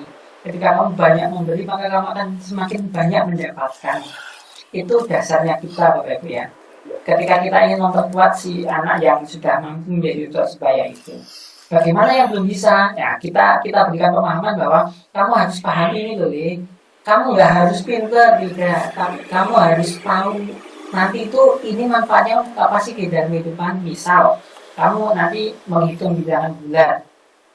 Nah biasanya kan kalau yang di SD, SMP itu kan biasanya diajarkan dengan sistem pinjam, sistem utang dan sebagainya itu ya. Itu yang bisa kita ajarkan. Nah kalau kamu itu ya, paham pakai istilah hutang. Nah itu kan yang biasanya terjadi kan, itu Bapak Ibu ya, itu yang biasanya terjadi. Nah biasanya gitu, tapi bisa juga kita menggunakan istilah yang lain gitu. Misalkan kalau misalkan mereka lebih memahami dengan istilah hutang ya boleh, nggak apa-apa Bapak Ibu. Ya. Tidak harus matematika itu ini loh negatif ya, negatif, positif. Nah bilangan bulat itu ini dan sebagainya tidak. Tapi bisa kita munculkan di dalam kehidupan sehari-hari gitu. Jadi yang sering mereka temui apa gitu. Itu aja yang kita bawa Bapak Ibu. Saya ketika mengajarkan barisan deret kemarin itu juga, ayo coba baris gitu aja. Saya nggak akan itu, nggak ngajari yang pertama membuat barisan deret itu, enggak. Kadang pernah juga saya mengajak anak-anak itu, ayo ngambil kerikil di lingkungan kelas gitu ya, di luar kelas mereka akan ngambilin kerikil gitu. Ayo coba disusun gitu ya. Habis satu kerikil, nanti 2 kerikil, terus 3 kerikil, atau bagaimana, atau misalkan bentuknya segitiga, bentuknya persegi panjang, bentuknya persegi gitu. Itu mereka nanti akan menyusun, oh iya ternyata ini aja jadi sebuah barisan. Atau misalkan saya suruh aja mereka baris, ayo coba buat yang di depan itu nanti misalkan ada 1, dan yang di belakangnya nanti ada 2 anak, yang di belakangnya ada 3 gitu. Coba ayo, kadang di masjid itu juga bisa, ayo coba kalau sholat jamaah gimana coba? Sholat jamaah kan harus begini kan gitu. Ini kemudian nanti di sini. Nah polanya gimana? Nah misalkan semakin ke belakang semakin banyak itu harus gimana? Mereka akan susun sendiri. Itu jadi pola barisan nanti. Oh iya ternyata dari 1, 2, kemudian 3, 4 dan seterusnya. Nah misalkan dibuat, oke sekarang dibuat 2 gitu. Itu juga nanti bisa memberikan pemahaman juga untuk barisan gitu. Jadi yang melakukan sehari-hari aja yang kita buat di sana untuk sebagai stimulusnya. Nggak perlu mencari di buku harus seperti ini gitu. Tidak Bapak Ibu. Kalau tidak memungkinkan dari buku itu kita praktekkan pada anak-anak, kontekstualnya ya tidak harus dilakukan. Tapi carilah hal-hal yang sederhana saja yang memang mungkin ada pada kehidupannya mereka gitu. Nah kalau saya biasanya cuma gitu sih. Ayo kamu misalkan saya mau mengajarkan tentang pembagian bilangan bulan gitu kan. Mudah saja, gampangnya gini aja. Oke, kamu hari ini uang sakunya berapa? Ada yang jawab 5.000, ada yang jawab 10.000. Oke, coba kalau misalkan 5.000 itu dibagi 2, dapatnya berapaan? Mereka pasti bisa ngitungnya itu Bapak Ibu. Tapi ketika itu tiba-tiba kita langsung ayo 5 dibagi 2 gitu. Nah, kadang mereka nggak mau, masih bingung gitu ya, masih bingung, oh gimana sih ngitungnya gini-gini. Nah, itu kita buat aja dalam bentuk itu, ayo uang sakumu berapa? Oke, kamu sekeluarga ada berapa? Nah, misalkan bapak orang tuamu, ayahmu, ibumu itu ngasih 10.000, sedangkan kamu berempat, ayo, masing-masing dapat berapa uangnya? Dapat 2,5 Pak, gitu kan? Mereka bisa jawab itu. Kenapa? Karena mereka seringnya seperti itu, misalkan. Nah, secara tidak langsung sebenarnya kita akan mengajari mereka tentang bagaimana sih membagi bilangan bulat dan bilangan bulat, yang hasilnya adalah bilangan real, kan gitu Bapak Ibu. Jadi misalkan 10 dibagi 4 itu pasti bilangan real hasilnya 10/4 atau 5/2 gitu. Nah, ini bisa kita lakukan gitu Bapak Ibu. Jadi tidak harus bentuknya ini loh bilangan bulat, ini menjadi bilangan rasional dan sebagainya. Wah, tiba-tiba langsung kita berikan terminologi di dalam matematis itu. Kalau yang suka matematika mungkin aman, Bapak Ibu ya. Tapi yang tanda kutip tidak suka matematika itu menjadi wah tambah pusing dia. Nah, maka bagaimana kita membawa yang hal numerasi di lingkungan mereka, membawa hal-hal kebiasaan mereka ke dalam bentuk numerasinya itu menjadi memudahkan mereka untuk belajar terkait dengan itu Pak Juli, sahabat saya. Jadi silakan mengeksplor gitu. Makasih Bapak, super sekali. Sama-sama Pak Juli. Kelihatannya ini udah ini menjawabnya udah bisa diterima dengan Pak Eko ini ya. Oke, baik Pak Eko, ini ada Pak Tony yang menyampaikan nih di kolom chat ya, dalam suatu eksperimen kita sebagai guru menemukan bahwa hasil yang diperoleh itu berbeda dengan prediksi teorinya gitu ya. Nah, bagaimana kita mengatasi dan memahamkan ini kepada siswa gitu Pak. Oke, Pak Eko. Ya, jadi gini, terkait dengan dalam sebuah eksperimen itu ada perbedaan antara hasil eksperimen dengan materi atau apa gitu ya, atau dasar materi yang kita berikan. Nah, gini Bapak Ibu, ketika kita bicara eksperimen, ya terutama di sains, ya di sains itu biasanya kita lupa terkait dengan variabel yang lain. Biasanya itu kalau kita bicara eksperimen, Bapak Ibu ya, kan ada variabel. Kalau kita bicara penelitian, research itu ada variabel tetap, ada variabel tingkat, atau terus ada variabel bebas. Cuma seringnya kita kadang lupa ada namanya variabel antara. Nah, kadang variabel antara ini justru akan yang lebih banyak berpengaruh gitu. Lebih banyak berpengaruh terhadap hasil eksperimen kalau kita bicara eksperimen. Nah, maka yang harus kita lakukan apa? Nah, itu kita jelaskan. Ini seandainya nggak ada, misalkan saya bicara tentang apa namanya garis ini ya. Kalau di seringnya sih di IPA ya, di saintek. Garis lurus itu, persamaan garis lurus gradien itu nanti semakin miring gitu ya, atau semakin curam, maka akan semakin jatuhnya cepat gitu ya. Kan misalkan ini gini, benda yang ini kan garis lurus, kalau persamaan garis lurus misalkan kita taruh benda ini akan lebih cepat jatuhnya dibandingkan yang ini. Kenapa? Karena gradiennya lebih besar, kan gitu Bapak Ibu ya. Tapi kadang kita melupakan di situ ada variabel antara. Contoh, variabel antaranya adalah gesekan di antara keduanya itu berbeda. Nah, kadang itu menjadi variabel antara. Nah, tapi biasanya Bapak Ibu, ketika terjadi perbedaan pun itu nggak akan terlalu banyak sekali, nggak akan terlalu signifikan banget kalau kita bisa memahami variabel antaranya itu kita kurangi. Ya. Jadi ketika kita menjelaskan ke anak-anak, Pak, kok hasilnya beda ya? Harusnya kan begini. Tapi kok saya begini, nah itu kita sampaikan. Nah, seandainya tidak ada ini, maka nanti hasilnya pasti kamu coba deh ini kamu hilangin gitu. Coba ini kamu abaikan dulu, tentang ininya diabaikan. Misalkan kecepatan anginnya atau variabel apa gesekan dan sebagainya, itu kita hilangkan. Kalau kita hilangkan itu kira-kira bagaimana? Nah, ini justru akan memunculkan narativisnya lagi. Nah, kenapa kok bisa berbeda? Coba kira-kira yang berbeda apanya? Itu juga bisa memunculkan pertanyaan kritis juga, Bapak Ibu. Oh, ternyata ada gesekannya, Pak. Oh, ternyata ada kecepatan angin, Pak. Oh, ternyata cahaya mataharinya atau panasnya itu sudah berubah, Pak. Nah, karena biasanya gini, ini juga pernah saya terjadi Bapak Ibu ya. Terjadi ketika saya mau mengajarkan trigonometri, anak-anak saya ajak keluar.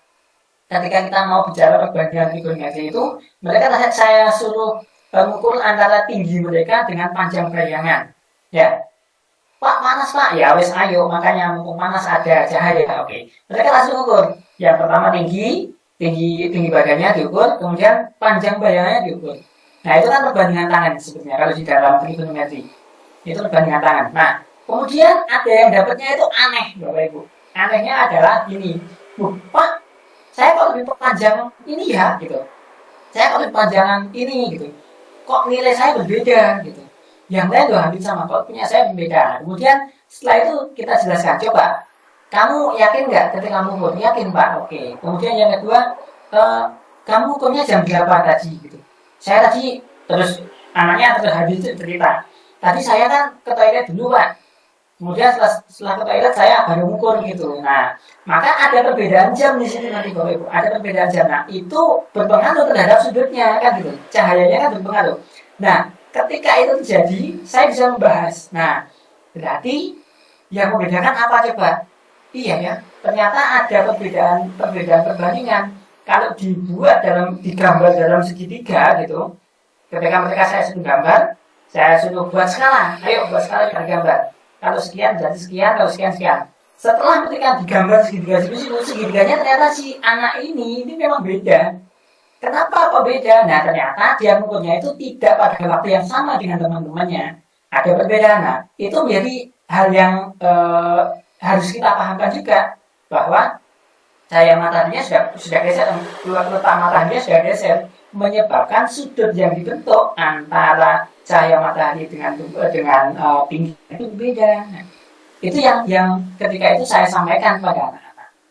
Ternyata kesalahannya bukan kesalahan yang fatal begitu, tapi karena memang di waktu yang tidak sama. Seharusnya dengan sudut yang sama menjadi tidak sama karena ada variabel antara itu tadi Bapak Ibu.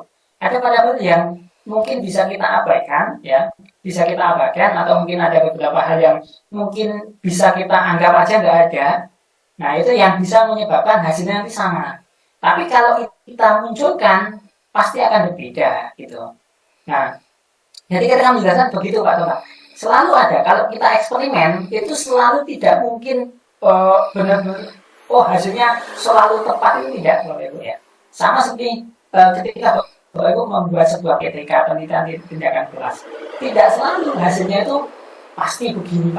Pasti ada sesuatu hal yang mungkin karena ada variabel yang mungkin tidak kita perhitungkan, nah itu menjadi hasilnya tepat. Tapi kalau itu kita perhitungkan, maka akan merubah hasil penelitian dari hasil yang seharusnya kita inginkan. Mungkin itu Pak Orang.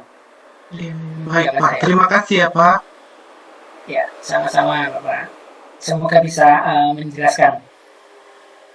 Baik, terima kasih Pak Eko atas pemaparannya. Ini sudah masuk di menit ke-35 dan 21 ya, dan 35, dan ini sepertinya juga sudah tidak ada yang raise hand maupun menyampaikan pertanyaannya di kolom komentar. Baik, jadi mungkin bisa ditutup dengan closing statement sebelum kita akhiri di pertemuan pada malam hari ini. Silakan Pak Eko, closing statement-nya.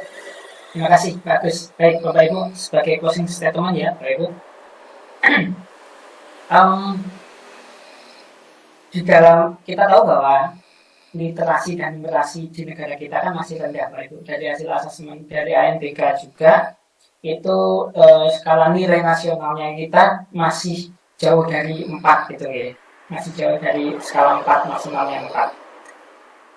Ini menjadi sebuah tantangan, kalau saya menyebutnya sebuah tantangan bagi kita terutama sebagai guru matematika, bagaimana kita bisa memunculkan inovasi, bagaimana kita bisa memunculkan kreativitas kita untuk bisa meningkatkan kemampuan numerasi peserta didik. Ya.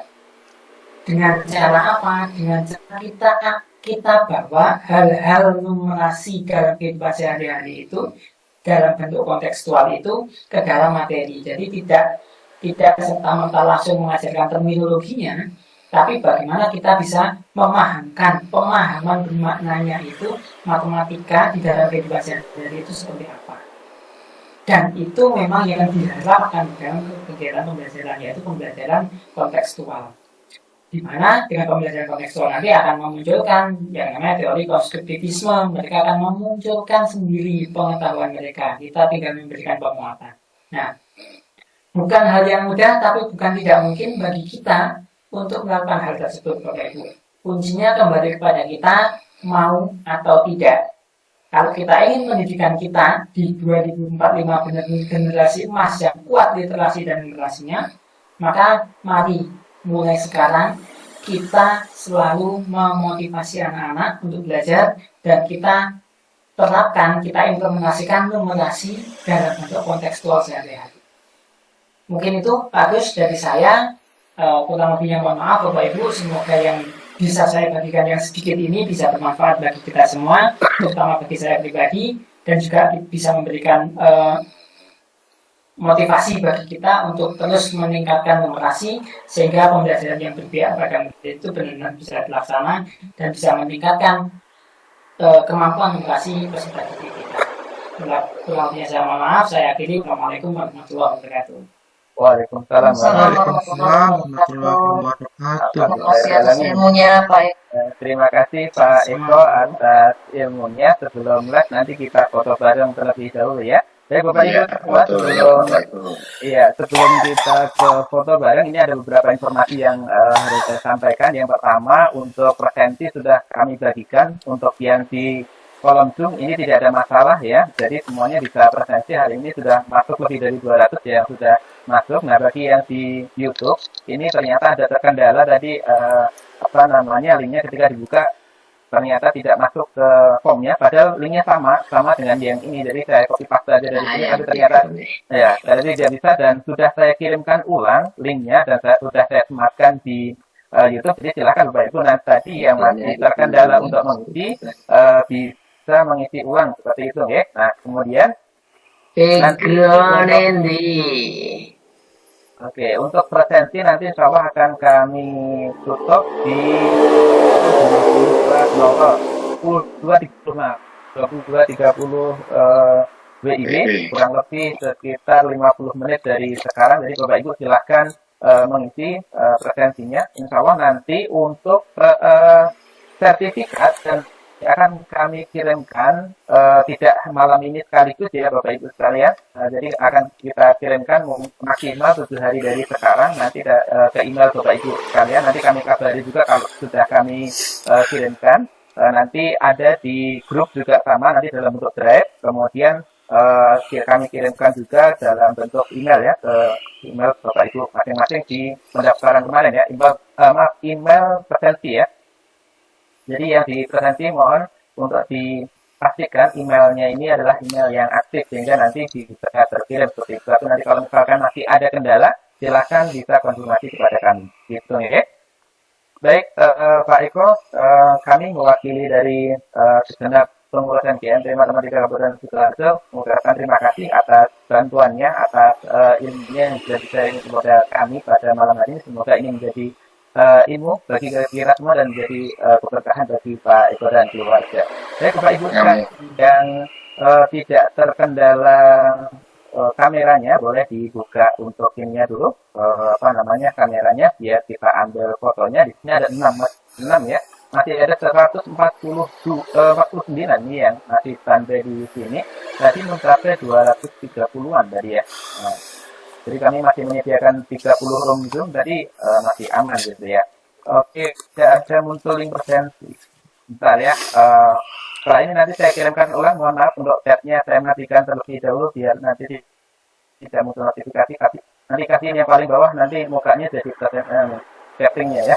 Oke, baik untuk sekalian, saya mulai dari kolom pertama atau nanti Bapak Ibu barangkali mau membantu untuk mengambil screenshotnya, silahkan. Saya hitung mulai dari yang kedua ya Bapak Ibu, silakan tampilkan muka yang paling apa ya, paling menarik gitu ya. Saya tidak tahu Bapak Ibu di kolom yang mana, saya mulai dari kolom yang pertama. Saya hitung 1, 2, 3. Oke. Saya kirimkan terlebih dahulu.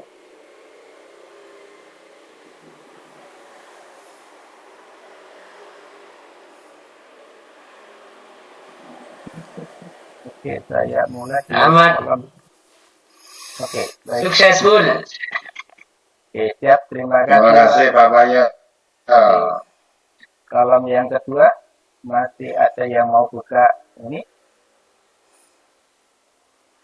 Oke, saya hitung kalau yang kolom kedua, 1, 2, 3.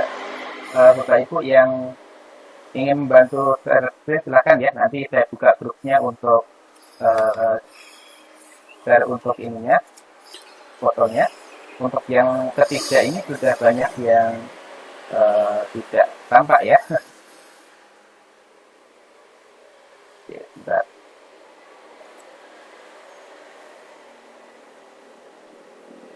Tadi tidak apa-apa, ini saya ambil ya untuk yang ketiga. Untuk yang selanjutnya sepertinya sudah tidak muncul sama sekali. Oke, nggak apa-apa. Saya ambil ya. Oke, baik Bapak Ibu semua, terima kasih atas partisipasi dan kehadiran Bapak Ibu semua di malam ini. Semoga ini menjadi ilmu dan wawasan baru bagi kita semua dan menjadikan amal jariah bagi Bapak Ibu semua yang untuk ilmu pada malam hari ini begitu. Sebelum saya tutup, barangkali ada yang mau disampaikan dari Ketua MGMP Pak Sundarna. Terima kasih Mas Agus, Bapak Ibu semuanya, Pak Eko Pramesti dan Bapak Ibu peserta semuanya. Bagi kami dari MGMP Matematika SMP Kabupaten Sukoharjo mengucapkan terima kasih sekali atas partisipasinya di kegiatan kita malam hari ini. Sekali lagi mudah-mudahan ilmu yang kita dapat dari Pak Eko nanti bisa kita aplikasikan, kita terapkan ya, di sekolah kita masing-masing, dan mudah-mudahan paling tidak bisa meningkatkan skor perolehan literasi numerasi di rapat pendidikan satuan pendidikan Bapak Ibu. Syukur-syukur bisa juga nanti ke depan bisa meningkatkan skor literasi numerasi ya, dan tadi dari PISA siswa kita Indonesia masih ya sangat ketinggalan dibanding dengan negara-negara ASEAN, bahkan ya di tetangga kita Singapura itu selalu menempati peringkat yang di atas, sedangkan kita tetangganya dekat saja kita masih sangat kalah dari Singapura. Ini jadi tantangan seperti yang sampaikan Eko tadi, tantangan bagi semua, terutama bagi guru-guru matematika di Indonesia. Nah, Pak Agus, terima kasih sekali.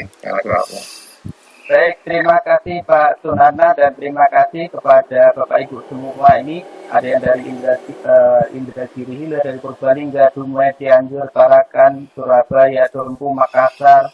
Dekat sini juga ada Sukoharjo, ada Muara Enim, Ogan, Komering Hulu, ada Jepara, kemudian ada Siak dan sebagainya. Bapak Ibu semua luar biasa semangatnya Bapak Ibu semua untuk belajar bersama kami pada malam hari ini. Kami selaku penyelenggara, mohon maaf jika selama menyelenggarakan webinar pada malam hari ini ada kekurangan, dan mohon maaf tadi ada beberapa gangguan yang sebenarnya sudah kami antisipasi, tapi ternyata masih kekurangan juga tadi di tab dan sebagainya. Mohon maaf itu, tapi sudah kami pastikan linknya itu tidak ada yang linknya spam yang membahayakan. Itu mayoritas ke toko online, jadi ada ke toko online aja, jadi untuk menaikkan ratingnya mereka biar ada pengunjung ke tokonya mereka.